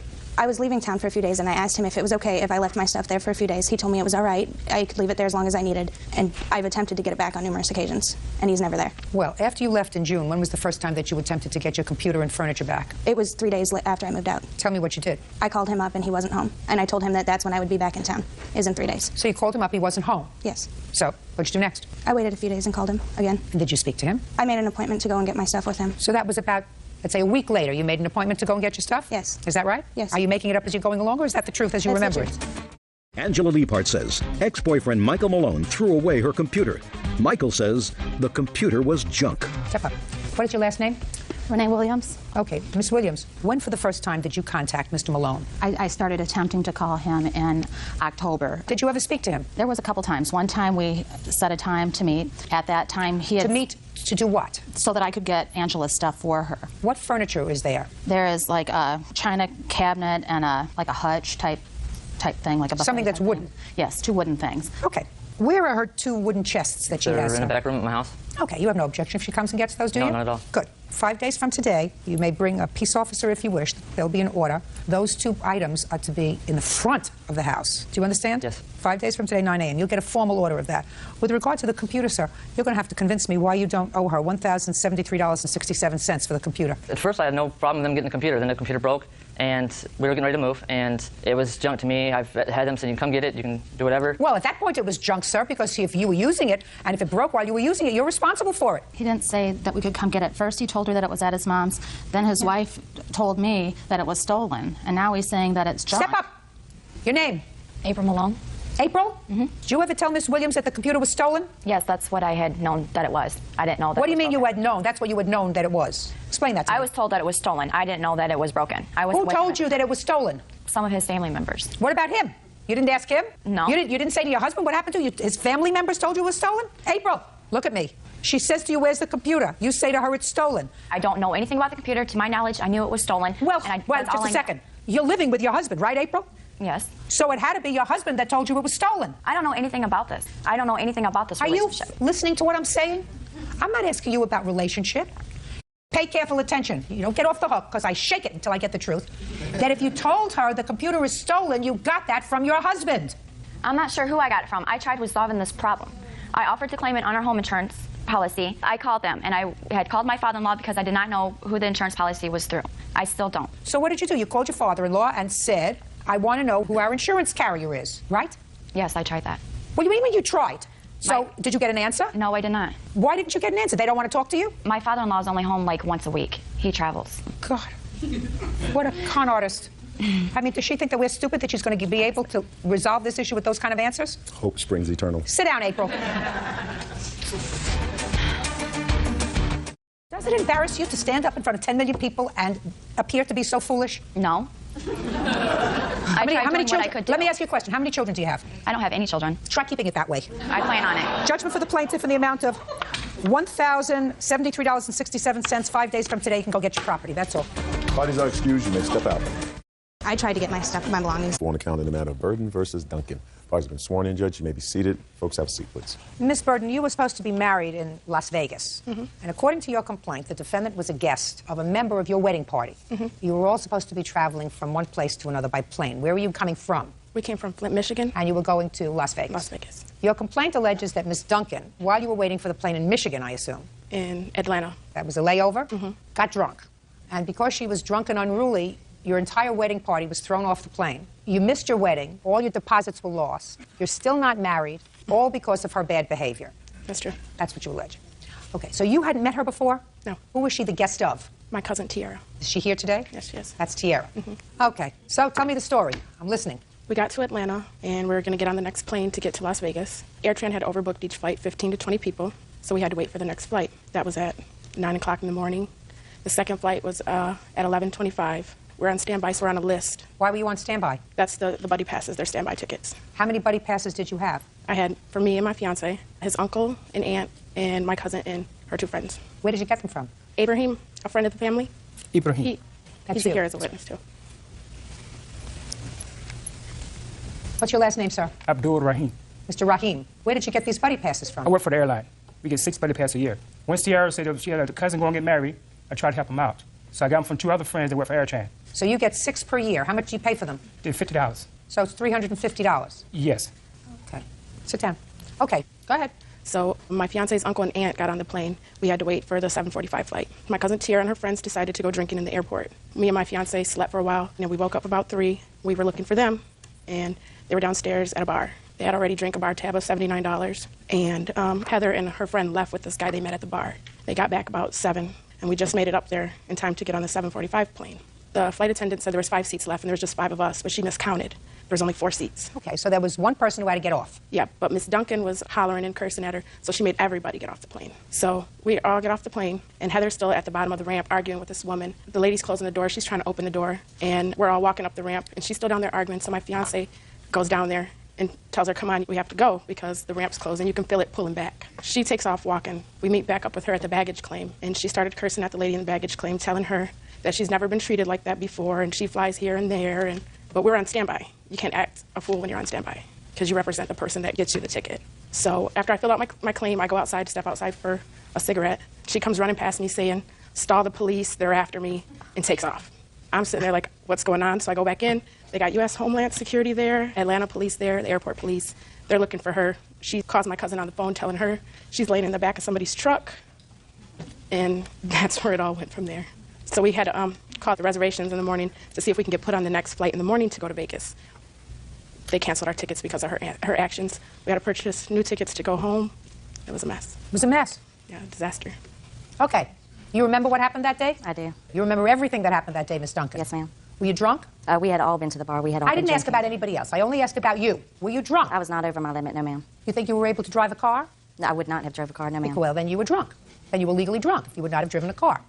Did you create a scene on the plane? I did not. Tell me what happened on the plane. Well, we were on standby all day, like she said. That's right. You were on standby all day. And now you're on, and they tell us one person Didn't get that on they the have to get first off. flight. The second flight, 11:30 flight. Get to the 7:45 flight. Well, it's very pertinent to the situation because her fiancé was cleared, got off, which made 5 people that now needed to board the last flight. So there was an extra seat on the 11:30 flight. Yes, ma'am. Is that right? Mm-hmm. But you wanted to travel with your fiancé. Mm-hmm. Well, why didn't somebody else get on that flight? By then, the ramp, they had unlocked the doors, and once you came out of the door, you could not go back in there after they shut and locked them. Should have let him go. Then you wouldn't have had trouble, right? But he came back looking for me. I got it, Miss Burden. All I'm saying is if he had gone to Vegas, you all would have been in Vegas by that night, right? You know, Miss Drunk Out of Her Mind and all the other people who were drinking would have gotten there. Go ahead. So the last flight out, 7:45 flight, 4 seats available. She says 4 of us can stay on the flight. 1 person's going to have to stay. Because of all the confusion, we all were turned off that flight. It came down to the last minute. At the door, she's still saying, we have to go. 4 of you can stay on the plane. 1 of you has to go. And all the confusion, we all were escorted off that plane. Well, the confusion, Miss Burden suggests, is because of your bad behavior. That is not true. You on the plane? Yes, ma'am. Your last name is? Island. Tell me about her behavior. When we got on the plane, we knew that there was 5 seats where there was supposed to be 5 seats available.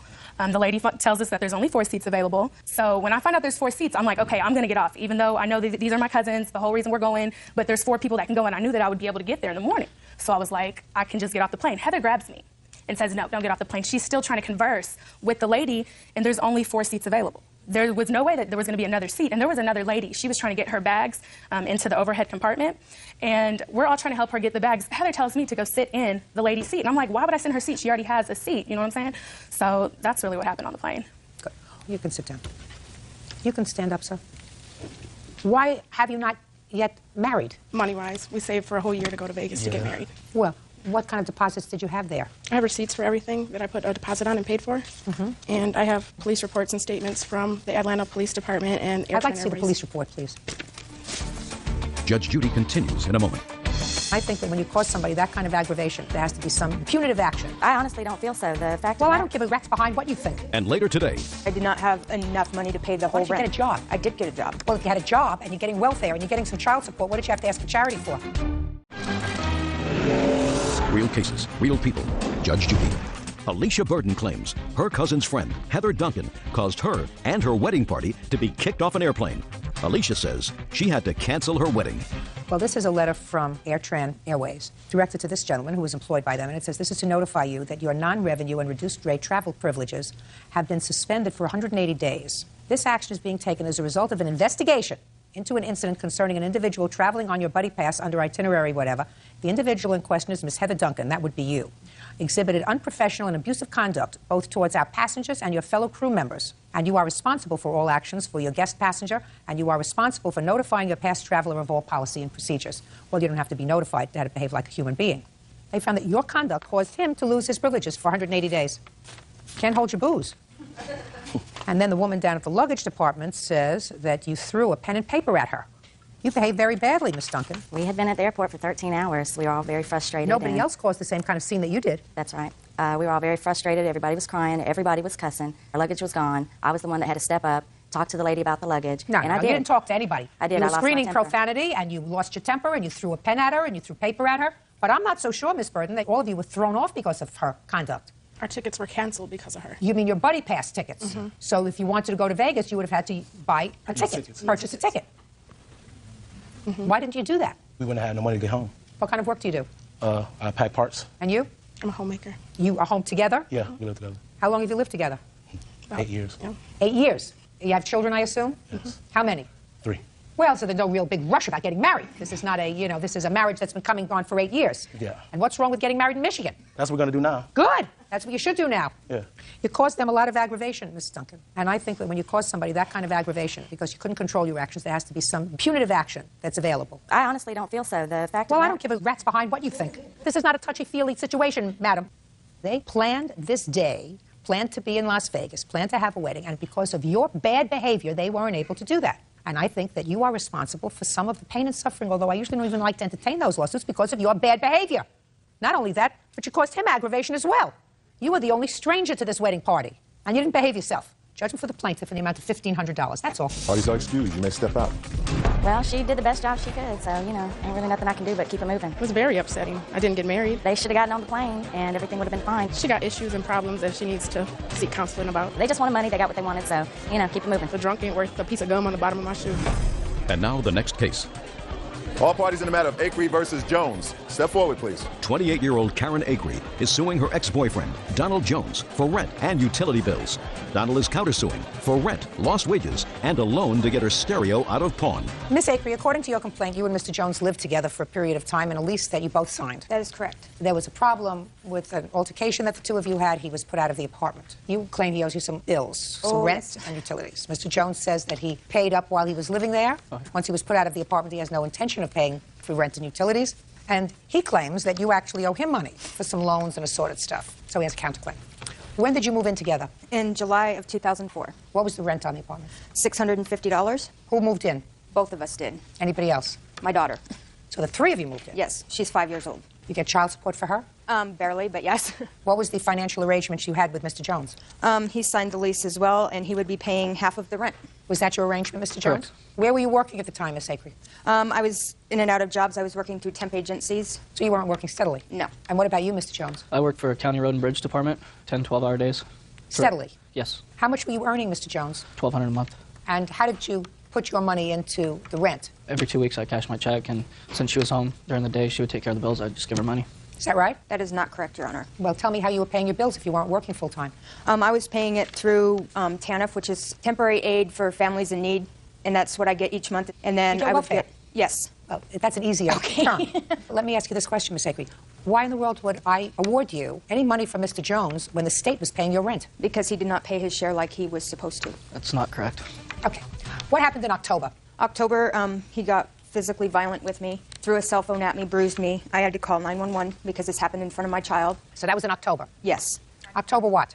October 10th. You filed for protective order? Yes. What happened with that protective order? That got dropped. By whom? What do you mean By got me. dropped? You dropped it? Yes. Why? Because of the fact that after he had been in jail, he had to go to domestic violence classes, and we went to court and everything. I figured everything was okay. Did you let him back into the house? I told him he could come back into the house, yes. Did he come back into the house? Yes. In December. How long? Until I got evicted in February. Did you stay with her in January and February? No, I didn't. I moved out of our apartment on the 10th to my parents' house. And 10th of October? Correct. Were you put out by the police, Mr. Jones? I was arrested there at the apartment. How long did you stay in jail in October? 2 days. Did you move back with Miss Acree? No, ma'am. You did not? No, I live with my parents.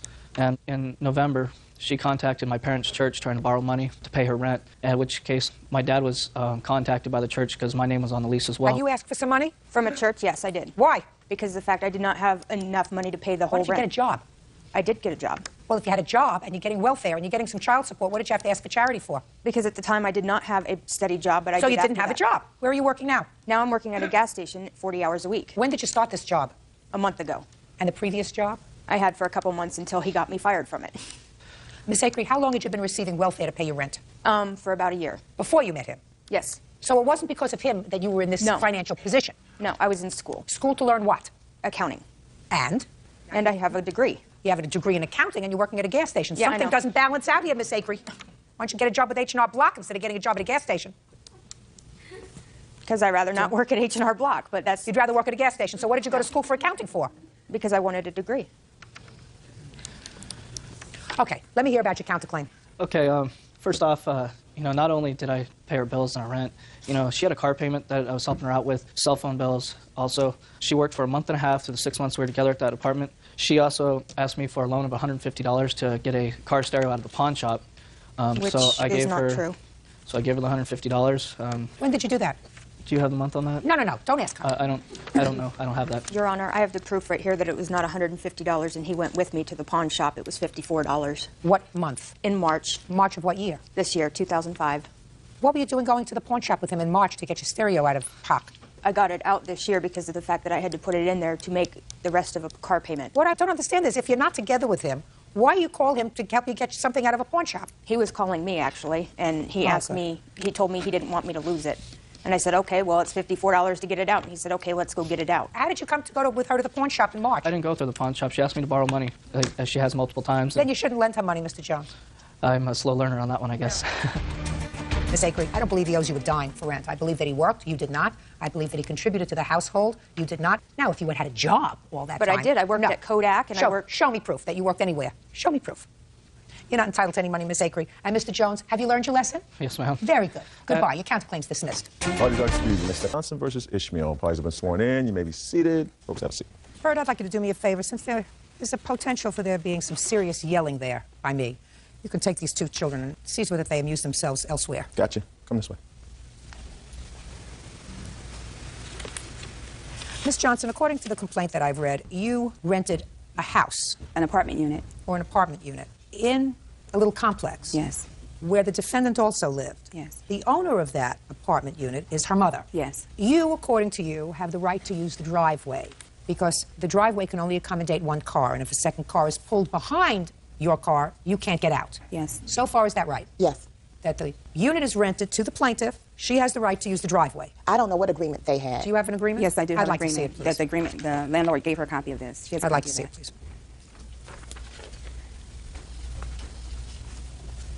So this is an agreement by your mother, who's the owner of the property. Correct. The owner of the property gives exclusive use of the driveway to Miss Johnson. I have no knowledge of that agreement. I don't believe you. In any event, you are bound by it. Okay, can I ask you a question? If I don't know anything about it, how am I bound by it? Because I have no copy of that, no knowledge. Listen to me. I find that you knew that you were not supposed to use the driveway. Don't speak. Okay. Just listen. Okay. I find that because even in your answer to her complaint, you say, I only left my car there for a minute while I was dropping off groceries. So you knew very well, because unless you don't speak to your mother. Correct. And if you didn't speak to your mother, she wouldn't let you live there. So I find that you knew exactly what is contained in this letter of agreement. You could say no from today till tomorrow. My job is to figure out who's telling the truth. And you don't want me to label you a liar before we even start, right? Right. But good. So I suggest you keep your mouth shut until I get to you. No problem. Were those your children? Correct. Which is why I put them out. According to your complaint, there have been ongoing problems with the defendant with regard to parking behind your car. Yes. When did they start? It started in April of this year. What happened this year that made this problem occur? Well, when the contract was originally written in December, Adrian at the time was not included nor excluded. But at the time, she lived in the front house. She didn't have a car at the time. But when she had a car years ago, she parked her car in front of the house. So April 2005, she pulled her car up behind me and blocked me, and I have pictures. When did she get a car?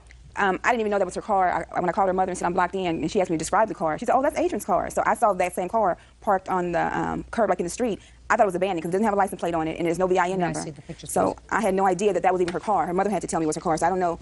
This is the picture of her car.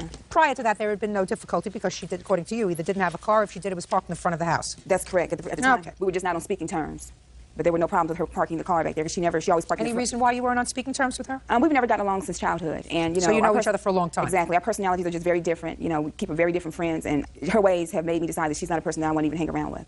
Okay, so the first time was in April. In April. When was the next time? The next time was on April 15th. She blocked me in for about 4 hours. I called the Department of Transportation and the police, and they called me on the phone to find out 4 hours later if the car had been moved. And by that time, she had driven off. The next time she blocked me in was on May 20th. She blocked me in for about an hour. Did you ring her bell? Did you try to call her? Yeah. Oh yeah, I definitely did. I always, you know, I holler because our door, the way my door sits, is her backyard is my front yard. So I call her, or I have my daughter go knock on the door. I don't have her phone number, and she wouldn't let me out. She'd be like, I'll move my car whenever I want to. So on the 29th, when she blocked me in, her mother was out of town, and I was getting ready to go to work. She pulled up behind me, blocked me in. So I said, Adrian, you need to be quiet. I have to go to work. I'll move whenever I want to move. So she walked into the house, and I'm like, no, what am I going to do? The police called me 4 hours later. They never showed up. So I figured the best way to get her to move her car is to make her feel like a caged rat. I closed the gate, which is here's a picture of the gate.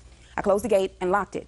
Immediately, she came running outside. Instead of coming to my door and saying, I'm ready to move my car now, she bagged up and rammed the gate and ran it down. I called her mother and said, Annie, I called the police. They came within 30 minutes. I said, Annie Mae, Adrian ran your gate down because I locked her in because she would not move her car so I can go to work. And they came out. Here's a police report and made an incident. Can I see it, please? This is the police report. It's the letter. The police report is the letter. All right, that's May 29th. Let me look at the police report. Okay. Her mother signed this report. That's correct. Okay, so your mother signed this report against you. Yeah, because she said I could make the report. Oh, okay. Go ahead. So after that, on June 6th, I was coming home from work, 7:30 in the morning, hear a car pull up, and I was like, oh my gosh, it's Adrian. I have to leave out here in an hour to go to my exercise class. So I hollered out the window, you better move your MF car. And she ain't moving nothing, you know. So she went in the house, and I'm like, well, what am I going to do? Because I'm not going to miss I lost 60 pounds, I'm exercising, I'm not going to miss my class. So I decided the best way to move her car was to bag it out. And I bagged her car out into the street where it turned into the curb. She got upset, came out of the house. Oh, you done did it now, you B. Judge Judy continues in a moment. You are lying to me because any sensible person. But you don't know me to say that. Whoa, I know you. I know exactly who you are. Get your hand off your hip. There's only one attitude here. That's mine. Real cases, real people. Judge Judy. Lynette Johnson says her cousin, Adrian Ishmael, damaged her car and her driveway gate. Adrian says Lynette pushed her car into the middle of the street. So you pushed her car out? I did. With your car? With my car. And so she got upset. I saw her, she jumped in her car, got her key, she came around, and I saw her coming, so I quickly closed the gate, I locked it, and she rammed the gate into my car. And that's where I have the damages right here. Can I see it? And her landlord kept telling her, you don't have any business there. The police come out, here's the police report. You have no business being there. You can't explain why you're there.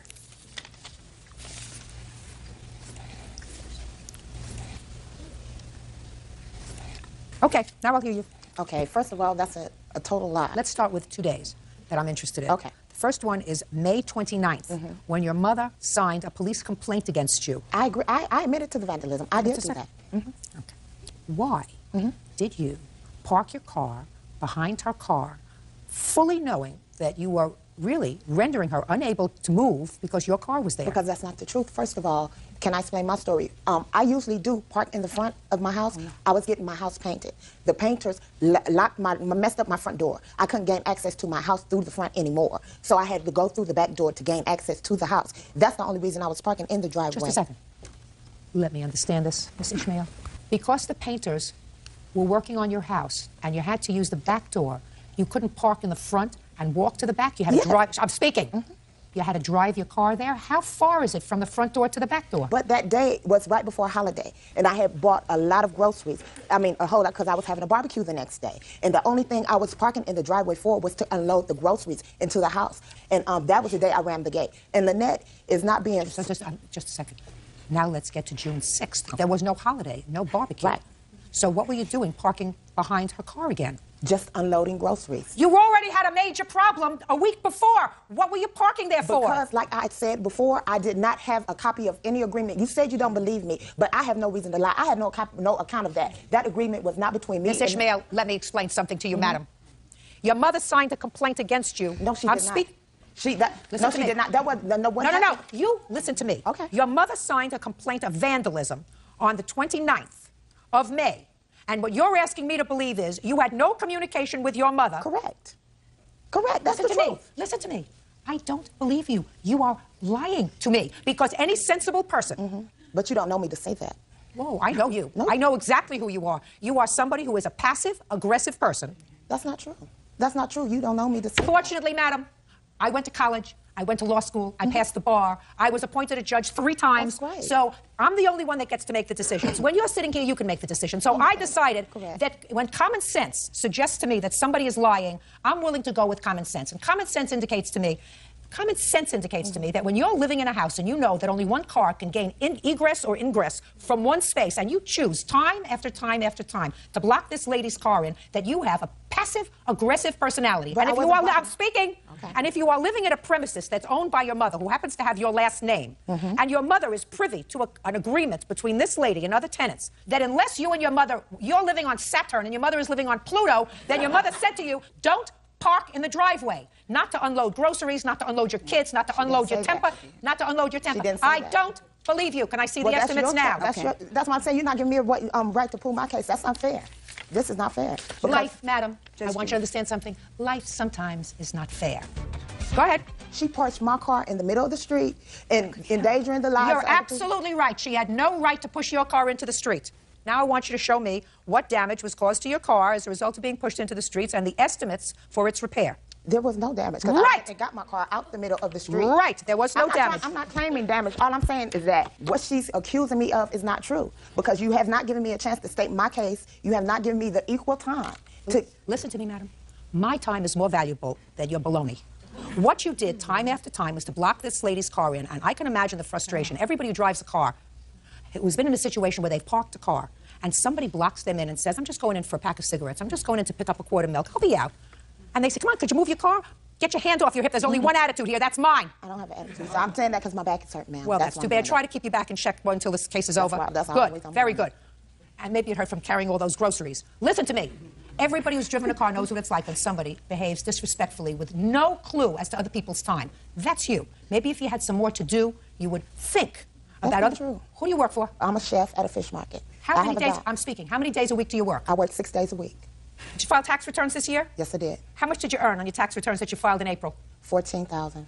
You know, you're making it up as you're going along. Okay. Judgment for the plaintiff, the amount of $827. That's all. That's to fix your car. Judge Judy. That's it. What about the days when That's it. Parties are excused. You may step out. Misery Love Company, and she's very upset that she couldn't put me into the sandbox. This didn't just start. Since she was a child, she's been crazy. She's a jealous, envious person. You tried living in front of a psycho. Anthony Perkins, watch out. It's a new psycho in town. I'm very happy. Thank you, Judge Judy. And now the next case. All parties in the matter of Childress versus Reese. Step forward. 26-year-old Ciara Chilkus is suing her ex-boyfriend, Casey Reese, for kicking her car. Casey claims Ciara punched him in the mouth. Miss Childress, Mr. Reese and you have a child together, but you are no longer in a relationship. According to your complaint, Mr. Reese vandalized your car by kicking it. Mr. Reese does not deny that he kicked your car, and he said he kicked your car instead of kicking you. Close. Exactly. So, when did this incident occur? It was on May 2nd. Where? In front of he has 2 other kids. It was in front of his kid's mother's house. So you went there? Yes. Had you told him you were coming? Yes. When? About maybe 15 minutes earlier, I was coming to get a cell phone from him. What happened when you got there? He came outside, and we were arguing. We had been arguing. Why were you arguing? Just different things. You want to tell me? Yeah, I can tell you exactly what happened. Ciara came over to get the phone. Why did you have her phone? Actually, it's my phone, but you know, she does pay the bill. Just a minute. Why does she pay the bill? Oh, for her to keep in touch with. Why do you want to keep in touch with him? Because of my son, but I don't do that anymore. Okay. So you're coming to get the phone and you were annoyed. Right. Because basically, Keep going. He doesn't do anything. I was bothered. I was trying to get my child support, different issues that not consistent with getting my child support. He had disrespected me. I think at that time he was speaking with somebody on the phone in front of me, on my phone, and I had hit him. He hit me back. You mean on this date? Yes. On May 2nd, you hit him? Yes. And he hit me back. No, I hit your car. He hit me back. Well, you had no right to hit him. You're right. What did you expect him to do? I don't Just know. suck it up? I guess so. Well, you're wrong. Apparently. Apparently. You think you're going to hear from my mouth? You know, you're not supposed to hit a woman? Not from my mouth. You hit him, and he's allowed to defend himself. Okay, Mr. Reese, so she hit you. Where did she hit you? In the face. And what did you do? See, what happened was when she hit me, she raised up the window, so I kicked the car. We were outside. I was outside. We You were sitting in the outside. car. How'd I hit you in the car? We were outside. Easily, I with your slapped window him. down. He punched me in my arm. He ran into the house. He came back out talking about his lip something. Came out, kicked in my car What do three you mean times. talking about his lip? His lip, apparently, I hit him in the mouth. Apparently his lip was whatever. I had a bruise on my arm. I don't care about your arm. Okay. I don't care about your arm. I care about your lip. Was your lip bleeding? Yes. Because it wasn't a slap, because he must have punched you. Mm-hmm. And let me see the damage to your car. I did not punch him. I slapped him. Well, you may have slapped him, but you slapped him hard enough to make his lip bloody. That's a good one. Yeah. Where were you when he kicked the car? I was inside my vehicle calling the police. Why were you calling the police if you assaulted him? He punched me back.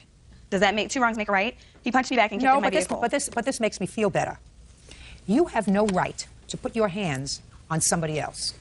And if by putting your hands on Mr. Reese, his reaction was to kick your car, which is really what you're saying, right? After he punched me. And I'm telling you, A, I don't believe he punched you, and B, if he did, you took a picture of your car, not your bruised arm.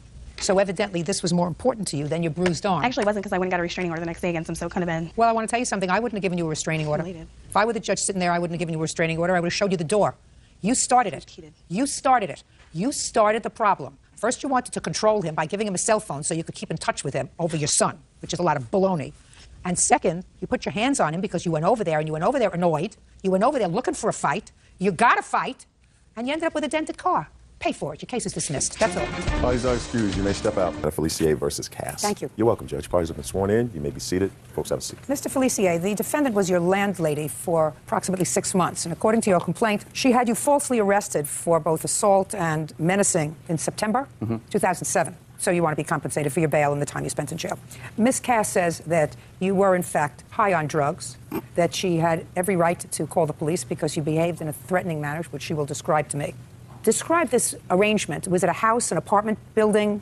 She lived in a trailer, and I had just gotten a position at a Key Largo elementary school as a commercial electrician, and I needed somewhere to stay, so she rented me her screened-in porch for $400 a month. On what date did you move into Miss Cass's screened-in porch? Around January of 07. How did you find the screened-in porch? She had an ad in the paper for $400 a month. What did the ad say, if you remember? I think it said room for rent, $400. Did it have a bathroom? I had privileges to the kitchen and the bathroom inside the trailer, so I would sleep outside in the screened-in porch, and whenever I needed to use the utilities, I would go inside, no problem. And there was one bathroom in the trailer? Yes, there was. Who else lived in the trailer? Her by herself and her 3 dogs. How do you support yourself, Miss Cass? I have a pet sitting business called Precious Care Pet Sitting. You mean you take care of them in your trailer? No, I go to people's houses when they go out of town and take care of their pets. That pays the bills? Well, once in a while I had to add a roommate to help, but during the summertime it's slow, so I needed a roommate to help pay the bills. So why don't you tell me, Miss Cass, how it came about that you had the plaintiff arrested? Okay, Friday he came home and he was really happy that he didn't use any cocaine because he was starting a new job on Tuesday. Let's start again. Friday was what date? It was the Labor Day weekend, the Friday of Labor Day weekend. I'm thinking September 1st. Of 07? Yes, ma'am. He came home and told you? He didn't use cocaine. He was at a party and he was all excited because he was supposed to start a new job on Tuesday. He was unemployed. On Saturday I woke up, he was gone. I didn't really keep track of where he was coming and going, and I get a call at 10 o'clock at night. He's all jacked up, stating that he found a real house and he was really excited that he was moving out and not to be mad at him, and that he'd be by later to get his things. Had he ever used drugs when he lived in your house? Not that I was aware of, Your Honor. Okay. Did he come by that day? Yes, ma'am. He came by at 3 o'clock in the morning. He was all wild-eyed and all hyper, and he kept saying, "Don't be mad at me, Mommy. Don't be mad at me, Mommy." But I got a real house with a bathroom, and he was all excited. And I said, "No problem. I don't mind." And I asked if he did use drugs, and he admitted it. And I also have it in the deposition that he took that he admitted it. And in the deposition, this case was originally a civil case. So 3 months ago, he took a deposition and admitted that he did admit to me that he did cocaine. I'd like to see it. Yes, ma'am. And I also have his police report, his background, that he's been arrested for cocaine and trespassing. I'd like to see the deposition first. Did you sue her? Yes, I filed a suit for restitution, punitive damages, wages lost. I was in jail during my birthday. She put me in jail during my birthday. And what happened with that case? I turned it into a small claims because we couldn't come to a resolution in the civil. Your Honor, his lawyers walked out in the middle of the deposition and made a motion to withdraw. The lawyers withdrew from representing you? Yes, I had because her lawyer was filing motions and injunctions and just making the whole thing harder than it really was. What did you expect her to do, roll over? Well, that's true, you know. But I just wanted her to admit that what she did was a lie. Were you using drugs that night in September, sir? No, not that night. Maybe the night that I left. The night that you left? The night that I left, yeah. Yes. But when I came to the property to get my property, no. That night, the night that you left, were you using drugs? Yes. What kind? Coke and marijuana. Where'd you get it from? One of her social friends. One of her friends? One of her known friends. I didn't know him. It wasn't my friend. I knew him through her because I didn't know nobody. I just got in town to work. He knew from an old roommate. Okay, so the night that you left, you came home 3 o'clock in the morning to get your stuff. Where were you going to live? At where they offered me another place. They offered you another apartment. Who's they? Her mutual friend, Augusta. So she offered you what kind of a place to live? A room, indoors. And you decided to take that? Well, I decided to give her a notice that I was planning to move. Okay, so you called her at 10 o'clock. So look, they offered me this place. I think I'm going to plan to move. And then you came home at 3 o'clock. To get his stuff. That's what you said to me. You came home at 3 o'clock in the morning. Well, when did you come home? You called her? At night, that 10 o'clock that she's talking about. That's when she had all my stuff in the porch. No, first you had to call her, sir. Otherwise, she wouldn't have known that you were moving, right? Right. So first you called her. Yeah, I called her and told her I was planning to move. But then later on, at 3 o'clock you're talking about, I came maybe to get a toothbrush or something. But it wasn't to get my stuff and leave. He came to get... Okay. Shh. I don't know whether it is or whether it isn't. Whether he came to get his stuff or he came to get his toothbrush. Whatever it was. He was high. He came home to get his toothbrush. You had already packed up all of his things when he called you at 10 o'clock, you said, and put his stuff on the porch. The next day, Your Honor, the next night. What happened when he came home at 3 o'clock? When he came home at 3 o'clock on Saturday night, he was just all wired and telling me not to be sorry, and he went in the bathroom and cleared all his personal items out, told me he was getting some of his clothes and he'd be back Sunday to get the rest of his stuff. Fine. And then what did you do? I just went back to sleep, and then Sunday, Augusta came over crying at 12 o'clock, begging me to take him back. He did? The girl that he moved in with. Planning to move in with. So you didn't move in with her? No, I planned to move. What happened with Augusta? Well, when I told her that I was planning to move, and then I went back to get my toothbrush or bathroom belongings, like she said, she had my things on the porch. What happened with the other girl? So when I went to get to the property, she called the cops. The cops came. They said, you can't do that to him. He has tenants' rights. You have to go through the eviction process. So you have so to they go told through me the for the process. night. They told me for the night, see if you can go somewhere, let the heat cool down. All right, no problem. I go to Augusta's house. And she followed. Just a second. When you went to Augusta's house, were you high? No. When did you get high? Probably the night before, because I was there maybe 2 nights. Go ahead. And then they told me to go somewhere for the night. I said, all right, I think I'm going to go to the lady that offered me the place. So I go to Augusta's, hey, look, this lady's causing me some drama over there. Can I spend the night over here? She followed me to that house after she wrote on the police report that she was terrified for her life. Even the police officer told me himself, hey, if she's so scared, why she followed you? Lies, more lies than false, whatever she did. So when she showed up at Augusta's house, she said, this lady's over here causing you problems, stirring up trouble. I can't deal with this. So I went back to her property, spent the night, no problem. Morning came. Even though the police told you not to go? Yeah, they told me if that doesn't work out, though, you have no choice, come back, no problem. They didn't tell that to you at all?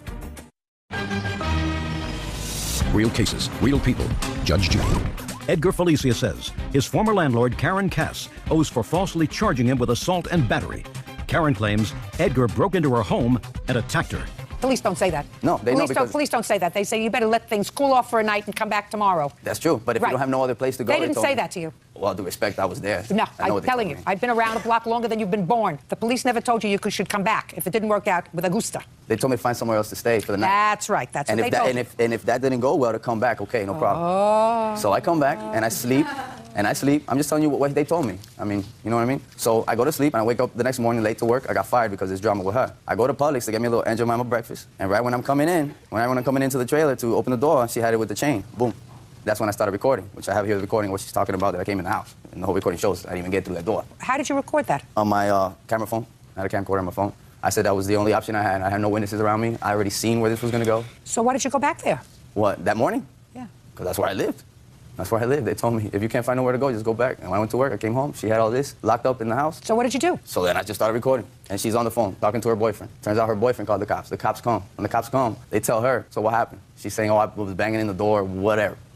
And I've seen my mom get beat for 15 years, and I'd be darned I would put my hands on a woman. Sure, I have drug-related cases in my past, but I have never had anything violent. I mean, I weigh 150 pounds soaking wet. I'm not a threat to nobody, you know? And for her to accuse me of something that I did not do, and my dad had to send me bail money from New York. I spent my birthday in jail. I lost my job, and to add... Do you think that none of that had to do with the fact that you were using cocaine? Nah, because that was like 2 days before. Listen to me. If you used cocaine 2 days before, you used it 2 days before that, and 2 days before that. Nah. So you just used it once in anticipation of your birthday? Is that what you're telling me? It was a get-together at her friend's house, so, I mean, they had it there, and it was just a little social, so we did it. So then later on, when I went back to the house, that's when she had all my stuff back. How many times have you been arrested for possession of drugs? I don't want to say. I believe twice. Background check. 99 and 04. Could it have been more than twice? Not that I remember. Shouldn't be. Well, you would know how many times you were arrested for drugs. Twice. 99 and 04. Now I'll take a look at the rap sheet. 7 times. Thank you.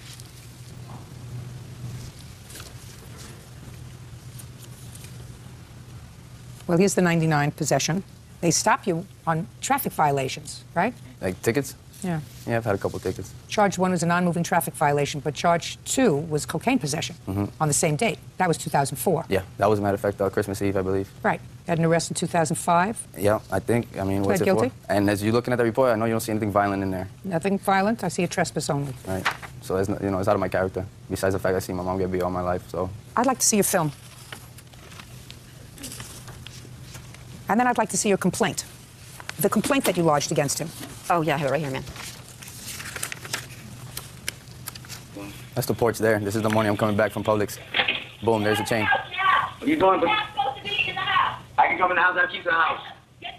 Those guys went into the microwave. You're not allowed in the house. I told you you're only staying on the porch. No, I'm going to use the bathroom, lady. You're not. Take a shower, lady. You're not supposed to be in the bathroom. I'm not supposed to be in the bathroom? On the porch, Edgar. That's last night for you guys. Get the out of my face. I can't just stay on the porch. I got keys to the trailer, lady. You can't just put a chain on it and me not take a shower. You're not allowed in this Well, then you got to put something in there for me to cook it and get myself in bath. No, whatever. I just went.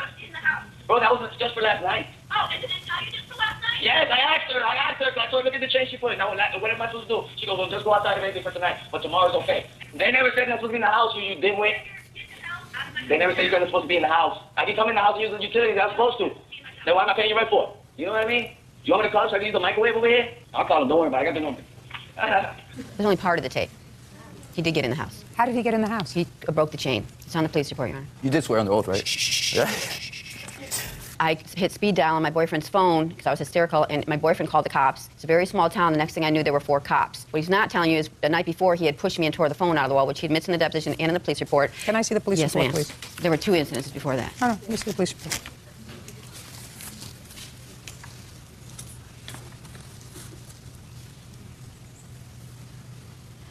Would you please, I must be missing it, would you give this back to Ms. Cass? Would you please show me where he admits that he pulled the phone out of the wall? Yeah, it's in the... Just show me. You say that in the police report he admitted that he tore the phone out of the wall. Show me in the police report where he admits tearing the phone out of the wall. That would be a violent act, would it not, Mr. Felice? Ripping the phone out of the wall would be a violent act. Yes, ripping the phone off the wall. Okay, and you... But unplugging a charger would not. There was no ripping.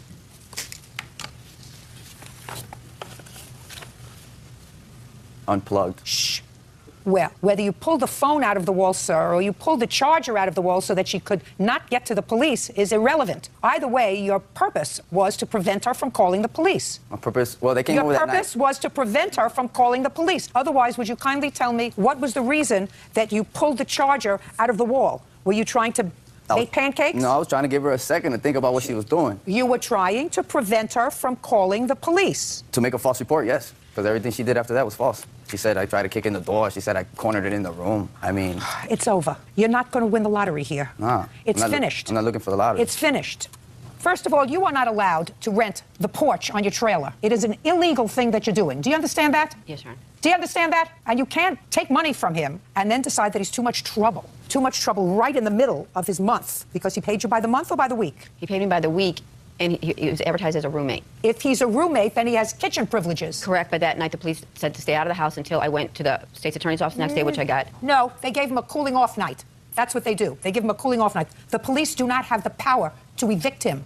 They have the power to say to somebody when they get a call of alleged domestic violence, look, I don't see anything terrible going on here. Go take a walk. Cool off tonight. Things will look better in the morning. That's what the police will do. You do not have the right, after taking money from him, to lock him out. When you say he's a roommate, you didn't even... Ma'am, there's no locks on the door. He was never locked out. Well, he was locked out because there was a chain on the door. That's my house, but they told me until we go to the state's attorney's office in the morning, I have an injunction, a restraining order. They said till I go to the state's attorney's office at 9 in the morning, he's not allowed. Are you telling me that you got a restraining order between the time he left the night before and the time he came back in the morning? Of course not. You didn't.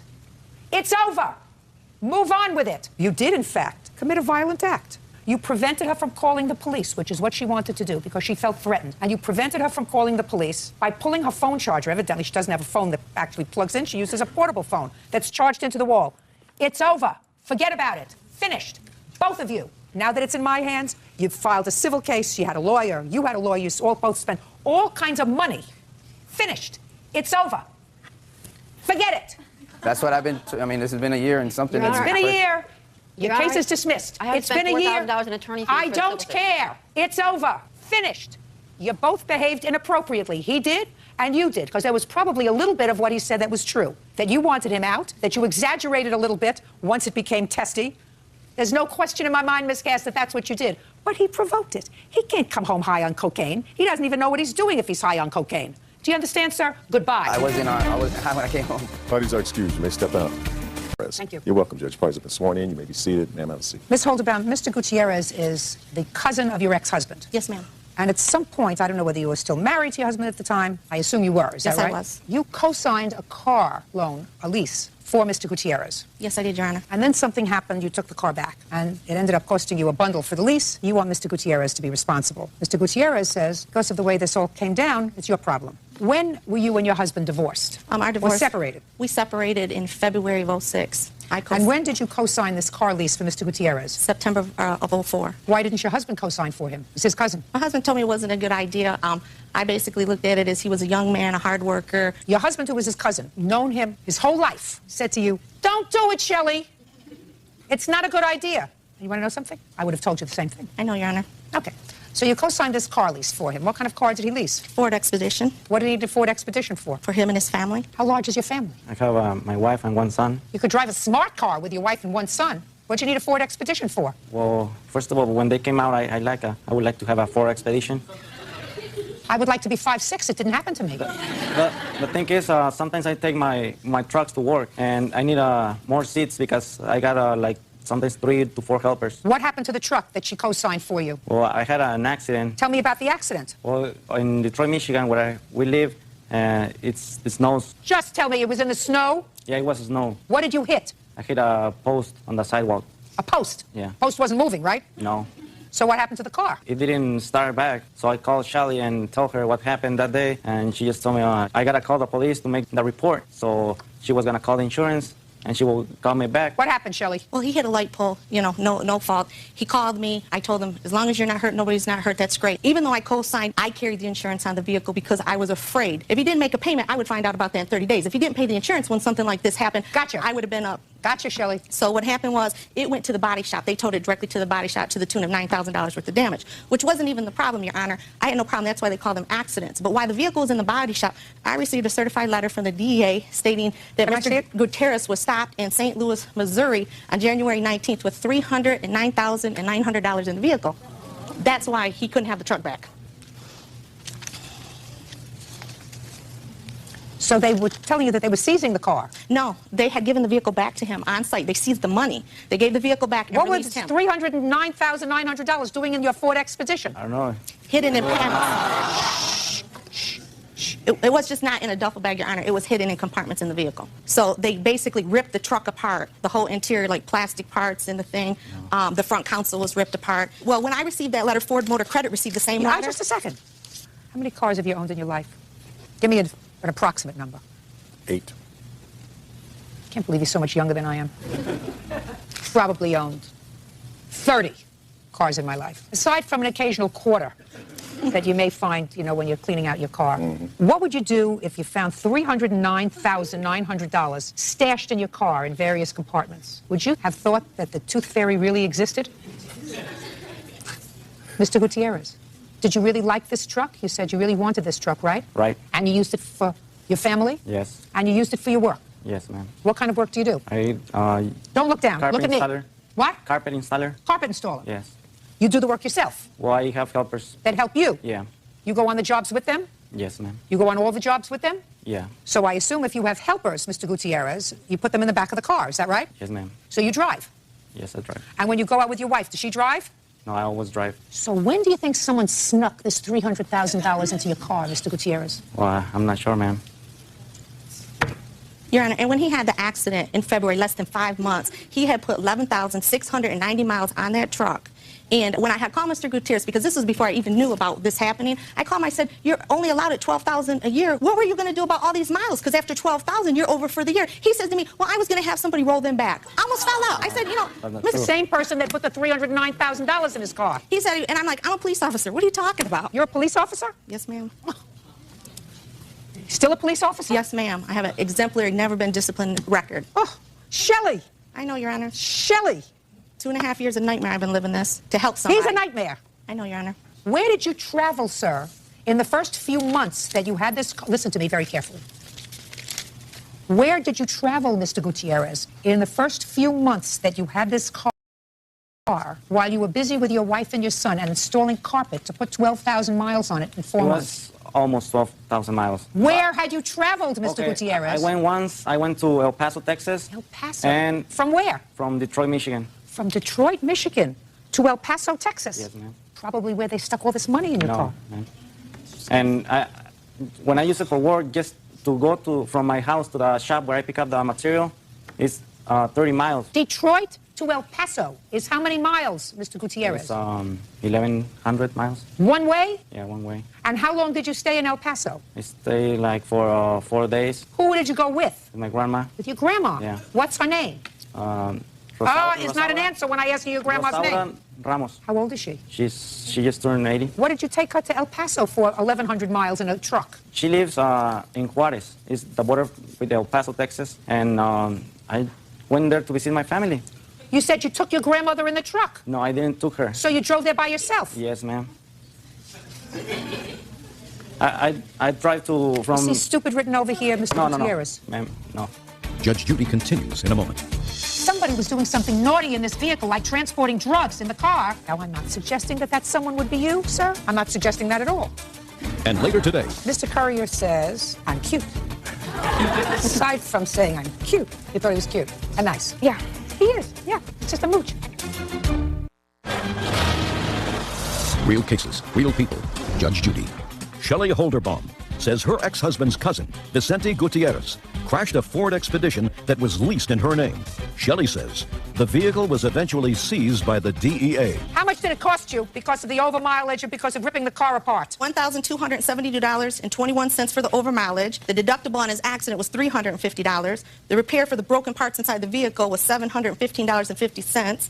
I also had to pay for the pole he hit in the city because the city waited till after 6 months to bill it. I have that right there. How much? So the insurance wouldn't pay that. That was $399.49. I had to make April and May's payment on the vehicle. I was in the body shop. How much? $500.35 for each month. I gave her that payment. He paid February, Your Honor. How many payments did you make? My ex-husband made March, and I made April, May. You made April and May? Yes, What ma'am. payment did you make? The last payment was February, and I paid She her. paid March and April? Yeah.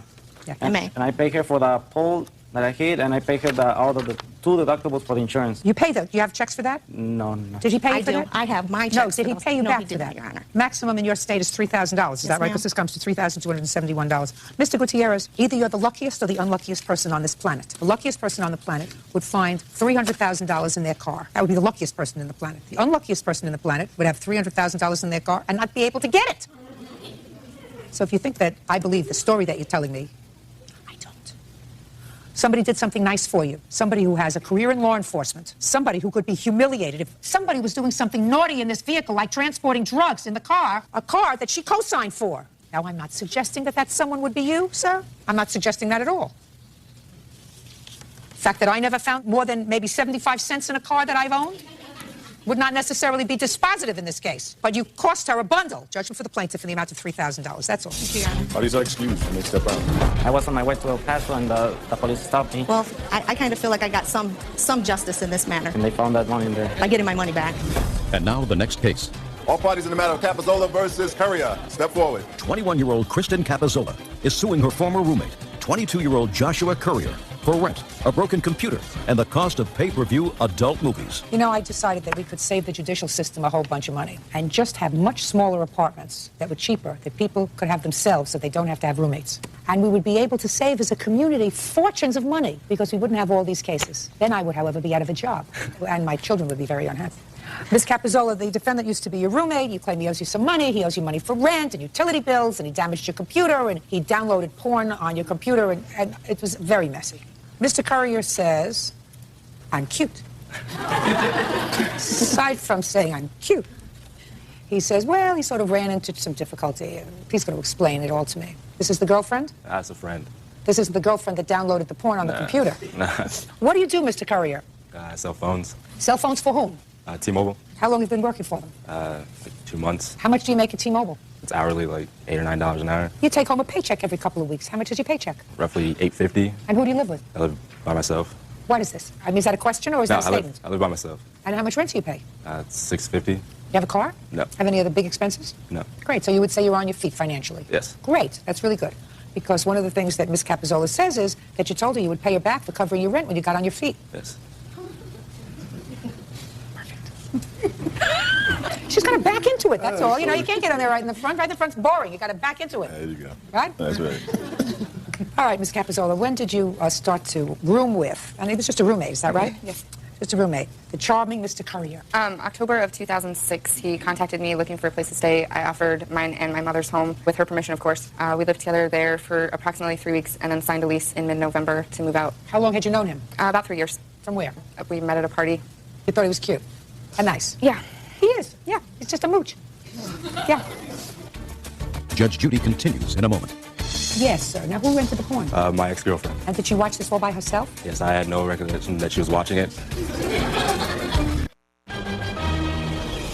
Real cases, real people. Judge Judy. Kristen Capazola says ex-roommate Joshua Currier owes for rent, a broken computer, and for adult movies he ordered and never paid for. Joshua claims it was his ex-girlfriend who ordered the movies. So, you moved into this place in November. Both of you signed a lease? Yes, we did. Now, he paid his rent for a while, and then according to No. him, he hit some hard times. The rent was never paid to begin with. The first month we were there, he mysteriously lost a money order, and I was forced to pay the entire month of that rent. How much was that? That was $320. But the next 2 months went well. He did pay rent on time. Great. Well, that's what he says pretty much. Until April of 2007. Correct. What happened in April 2007? My check bounced. She called me and told me that it bounced when I was at work and that we need to figure out how we were going to pay it. And so showed up at the leasing office to try to figure it out. I don't know, like a week went by. She called me and told me. Get over, please. You know I'm getting older by the second. Okay, Did she cover your rent? In April? Yeah. No. You paid it? No. Who paid it? Nobody. How could you not pay rent? Did you pay the rent? Yes, I did. Of course you did. You mean the landlord says you're such a nice guy? I'm going to let you just breeze over. How much rent did you cover for him? For March and April, I covered $960. Total, I covered $1,600 Now, according to you, you don't really deny this in your answer. You said, I always paid my rent until April when I was having money issues. Kristen told me not to worry. She told me just to get back on my feet. Yes. Well, you're back on your feet, right? Yes. So you got to pay her the rent. I don't feel like I owe her the money because she told me not to worry about it. She said, sign yourself off the lease and then move out by the 1st.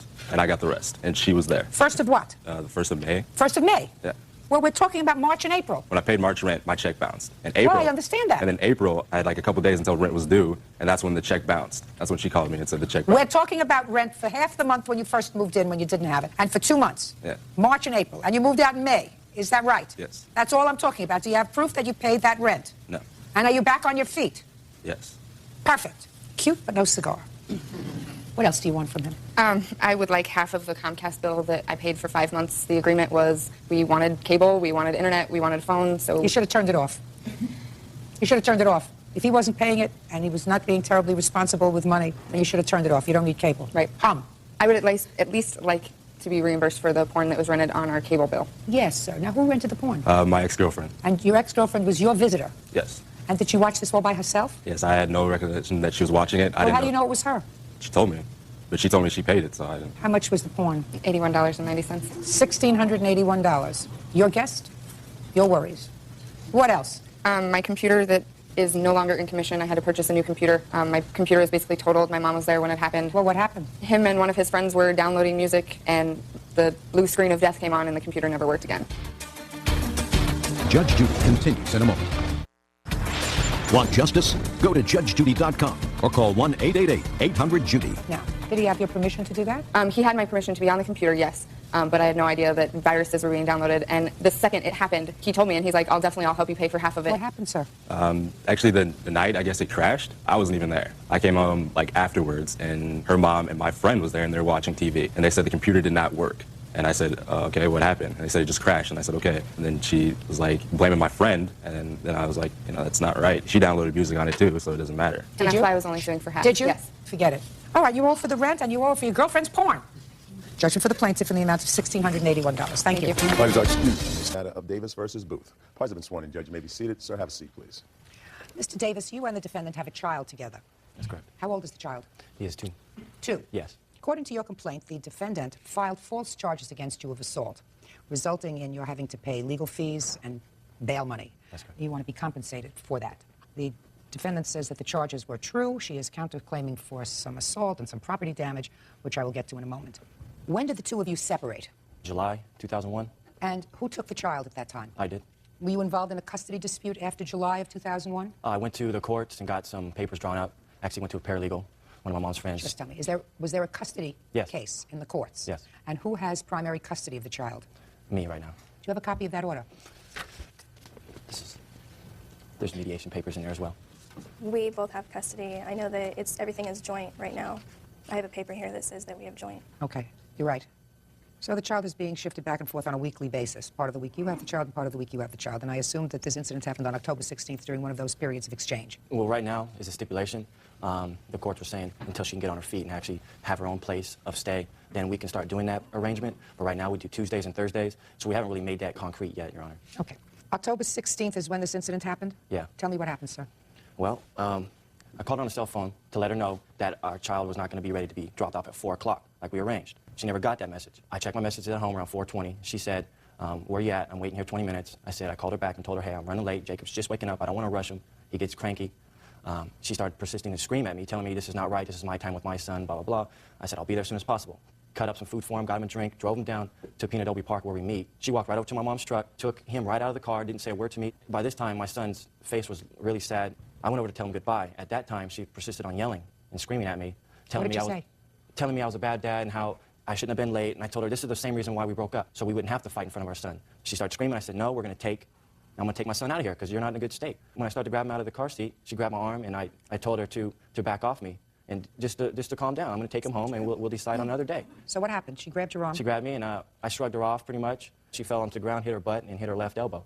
The police report said she had a 1-inch scratch. I actually persisted to help her up. I told her, let me help you up. She said, no. I went to the truck and sat down. She came back around in her truck, got out of her truck with my son watching, and started flailing at me. What does that mean? She was, through the truck, she was pretty much trying to hit me. It hit my glasses, stuff like that, and I sat there and thought about what really happened. I drove home and I called and said, you know what, I want my son. A couple more phone calls, the cops were on the phone, telling me that Mary was in a bad state of mind and can you come up to Vacaville and pick up my son. So when I went up there, the cop came out, told me, do you know your rights? I'm going to put you under arrest. And that's when they served me with the temporary restraining order. What happened with that case? I have papers showing that the DA has dropped the charges and there was not enough evidence to prove the case. The police report is stapled to it as well. Okay, now I'll hear you. Okay, on October 16th, we did agree to meet at Peanut Adobe at 4 o'clock. It was about 4:30, and I called on the cell phone. I called his mother's house, and I called his house and left the thing on the answering machine. And finally, about 4:30, he called me back, and he said that my son was still sleeping. He said that if I wanted to wait until my son was going to be awake, that I could wait at the park until Evan and my son was ready. Let me stop you there for a moment. Okay. Had you had this exchange before at the park? Yes. Approximately how many times? It's been about 2 months. And have the exchanges always taken place at the same time, 4 o'clock? Yes, but there's been other incidences when sometimes he won't show up. Sometimes he'll show up late. But for 2 months, they had gone on reasonably well. Yes. Is that right? Yes. Okay. Go ahead. Now continue. I obviously got upset because my time with my son is at 4 o'clock. He has made it very difficult for me to even see my son since I had left the residence. He said, I'll show up whenever I show up. What time did he arrive? He finally showed up about a little after 5. Go ahead. So once he showed up, he arrived in his mother's car, and I opened the door, and I got my son out of the car. Did you say anything to each other at the time that you opened the door? I let him know that I was very upset. That's not what I asked you. What did you say? I cannot do this. You need to show up on time. If we have a set agreement, you need to show up on time. And I carried him over to my car, and I was buckling him into the car seat. We were arguing back and forth still. Why would you argue with him? I was upset because he was late. And you have a conversation with him outside the earshot of his child. Right. Not right. You didn't do that. You were yelling and screaming and agitated, yes. And you couldn't control yourself, even in front of your child. Yes. Well, that's wrong. I know. So you can understand why he would say, I don't think you should have him because you're not in control of yourself. Yes, ma'am. Okay. So he came around from behind you and he tried to take the child out of the car? No, he didn't. What did he say? He was yelling at me. He was saying that you're not going to have your son. You're not going to see your son ever again. I'm going to take custody of Jacob. And during this time, I was buckling my son into the car, and he grabbed my arm right here and swung me around to where I landed way behind my truck, and I landed directly on my back to where it knocked the wind out of me. I was like, you're not going to take my son. You just threw me on the ground. He ran over to my side of the car, and he tried to pull the keys out of the ignition. I was able to get the car started, and I took off. And then you went home? Yes. I called the police as soon as I got home. Why? Because I was assaulted. Evan has abused me for the past 3 years that I was with him, and I'm not going to let him do this to me anymore. For him to throw me on the ground in front of my son, I can't. Real cases, real people. Judge Judy. Evan Davis says ex-girlfriend Mary Booth had him falsely arrested for assault after a custody exchange of their child. Mary says her allegations are true. You both behaved very badly that day. I understand. You both behaved very badly that day. But I don't feel that if anybody's behavior does not mean that anybody should be threatened physically. Well, one gets from your scenario, Miss Booth, that he did not punch you, right? No. He didn't grab you by both shoulders and throw you to the ground. Is that correct? Correct. What he did was he tried to get you away from the baby so that he... I... What he did was try to get you away from the baby. And he pulled your arm, swung you around, and you fell. He didn't put his hands on your chest and fling you to the ground, right? Well... Am I right? No, I don't believe so. Well, let me tell you something. I think that you both behaved badly that day. You initially out of control. Out of control. And you may have been out of control because you don't have custody of your child, because you were angry, because you're involved in, this ongoing open-ended order of the family court. You're both recovering from drug abuse, is that right? Well, that's what it says in here. That's what it says in here. Yeah. It says that you were clean for a month at the time of the mediation. He was clean for 5 months. Tell me, did I read that? No. That's what it says in mediation papers, Your Honor. That's what it says in the mediation papers. What do you mean, no? That's what it says. I'm going to read it again. Maybe I misread it. Evan has not been clean. Just a second. Mother acknowledges past drug use by both parents and states she has been clean for about 1 month. Yes. I know That's just that, what I said. I know You that acknowledge- he still uses drugs at that time. I said, first I'm talking to you. I said you. I said both of you are recovering from drug abuse. And you said no. Yes, I'm sorry, I misunderstood. You didn't understand? You didn't understand what I said? Yes doesn't mean no. Father says that he also was using drugs, but he had been clean for 4 to 5 months at the time of this mediation. Now, I don't know whether that's true or not. I assume somebody did a hair follicle test on both of you, did they? No. No. That's a big mistake. Should have. Huh? They should have. Yeah, they sure should have. Anyway, you're out of control, Miss Booth. How much was your bail? $1,500. I have receipts.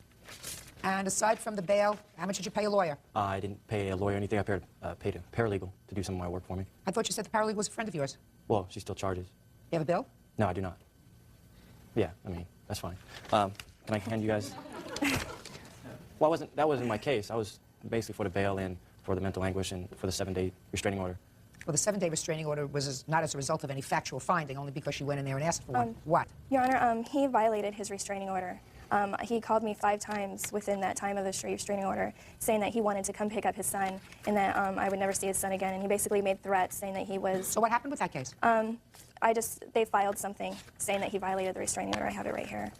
No, that you say he violated the restraining order. Shouldn't have been a restraining order to begin with. Restraining order was issued ex parte, which means you were just asked for it, they gave it to you, but at the time it came to court, they dropped it because they weren't going to give you one for a year. You only had a restraining order for a week, is that right? Yeah, that's all I asked for. That's not all you asked for. You would have liked one permanently. Well, I wanted to get one permanently, but I felt like if I did, that it would interrupt with me seeing, with the exchange of my son. And because the child was going back to his father. Right. Okay. I didn't want to have it, Ms. interrupt Booth, with that. I got it. Okay. You called the police with regard to this alleged violation of the order, which says no contact for 7 days. Is that right? Yes, ma'am. You called the police came over and they listened to the recording, the one recording that you had. Is that right? Yes. The one recording that you had. And the one recording that you had, according to the police, was as follows. Victim Booth's cellular phone voicemail was played for me. The voice on the call sounded like Subject Davis's voice, and the subject of the conversation was to confirm the exchange of the child on 10/23/01. No threats, just to confirm the exchange. Booth was adamant she wanted to file a report about this violation of the order. He had called me. Subject Davis arrived at the location and listened to the voice message. Davis denied making the call. He said it was his brother. This may have been true, according to the police, because as the voice ended, the message was, leave a message with Evan, which is you. Yes. So you wouldn't say leave a message with me. You would say leave a message on my mail. You would... Right, exactly. Okay. Listen, I'm now going to turn to the counterclaim for a minute, and then I'm going to make a decision. Your counterclaim says, Ms. Booth, among other things, that in March, that was before you finally separated, that the plaintiff assaulted you. Yes. And he broke your glasses. Yes, ma'am. Okay. And then you went back to living with him for 5 months. Yes, I did. So forget it. Okay. Go ahead. Ma'am, I have no family. I have no family. I have nowhere to go. I didn't want to leave my son. You made a baby together. If you're smart, you will put all of the anger and hostility and everything else behind you and decide that you are going to make these exchanges comfortable, that a 2-year-old doesn't always act on your schedule, and if he's sleeping, he's sleeping. Why should you wake him up? That's what a reasonable person does. Not act like a baby and get all bent out of shape because you're missing a half hour or an hour worth of time with the child, especially when it's been going reasonably. Better put behind, both of you, put behind any animus, any hard feeling that you have and everything else, and just decide that you are now bound to each other for the next 20 years and learn to live with it. Otherwise, you're going to have these skirmishes all the time. So we've just done away with this alleged March assault because then you all got together again and lived happily ever after for 5 months. Then you say in July, he ultimately threw you out. And when he threw you out, he broke some precious moments figures and an antique piece of furniture. So you want to tell me what happened in July? On July 7th, Evan and I had gotten into a very big fight. He had threatened to kill me, And the next day, I decided that I was going to go stay at a friend's house for a couple of days. I came back 2 days later to get some belongings, and my whole wardrobe was in the car, locked, and the doors, the locks were changed. So I broke into the house, and I got some of my belongings, and I noticed that almost all of my furniture was gone. And I went into the garage. All of my furniture was laying out all over the garage. This piece of furniture, which was given to me by my great-grandparents. On top is the before picture, and the rest are the after. When I went out there, there was my precious moments sitting on top. There was 3 of them sitting on top of the cabinet with the heads torn off of them. Tell me what happened with this piece of furniture when you moved it out. Does it look as if you moved it very carefully. I did move it very carefully. All the stuff was moved out of the garage, so I don't know if it got broke at that time when they moved it, or if one of her friends moved it on accident and didn't tell her it broke. Because I wasn't there. My mom was there, but So what you're telling me is when you moved this piece into the garage, it was in good condition? Yes. Is that what you're telling me? Yes, actually there was a leg missing from the prior because there never was a leg on there. And there were some marks on the front that was scratched up from my son chipping it off. And the locks were actually missing too because my son took them off. What about these little figurines? I did. I told her at the time of the date I broke her figurine. I dropped it in the bag and it broke. And I only How many broke figurines were Just broken? one broke. How much did you pay for these figurines? They were gifts, and they were $50 I got on the internet. How many figurines do you claim were broken? 3. Did he tell you that he broke one? No, he didn't say one. He said that he broke them. He said, I said, you ripped the heads off of these things. And he said, yes, I ripped the heads off. Okay. Well, that's what they're asking for these things, $50. That's not what they sell for. I don't know how much they are. So now let me tell you how I'm going to resolve this case. Now, you've already gotten your lecture on trying to be good young parents in a situation where you're going to be exchanging custody and visitation. I don't think that either one of you wants your child to suffer. No. Your behavior on that date made your child suffer. He was 2 years old, and you frightened him because you were out of control. It wasn't as if he didn't show up at all. He showed up an hour late. And you had a conversation with him a half hour before and said he was going to be a little late. Just hang in there. So you had no reason to lose it, which you did. And if she lost it, and if you were concerned that she lost it, you don't feed into that. You let her take the child. Next day, you go into court. Say, listen, I want to set up a supervised visitation until she gets herself set. You don't fight in front of the child. Did I say that loud enough? Yes, ma'am. You understand that? So, it cost you $1,500 for your bail, is that right? That's correct. She's going to pay $750 because I think that she was at least half responsible for what went on that day. Okay. And I don't know how much these figurines are worth, but certainly he acknowledges that he broke 1, if not 3 of them. So I'm giving you a credit of $100 on your counterclaim. Judgment for the plaintiff in the amount of $650. That's all.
like it better.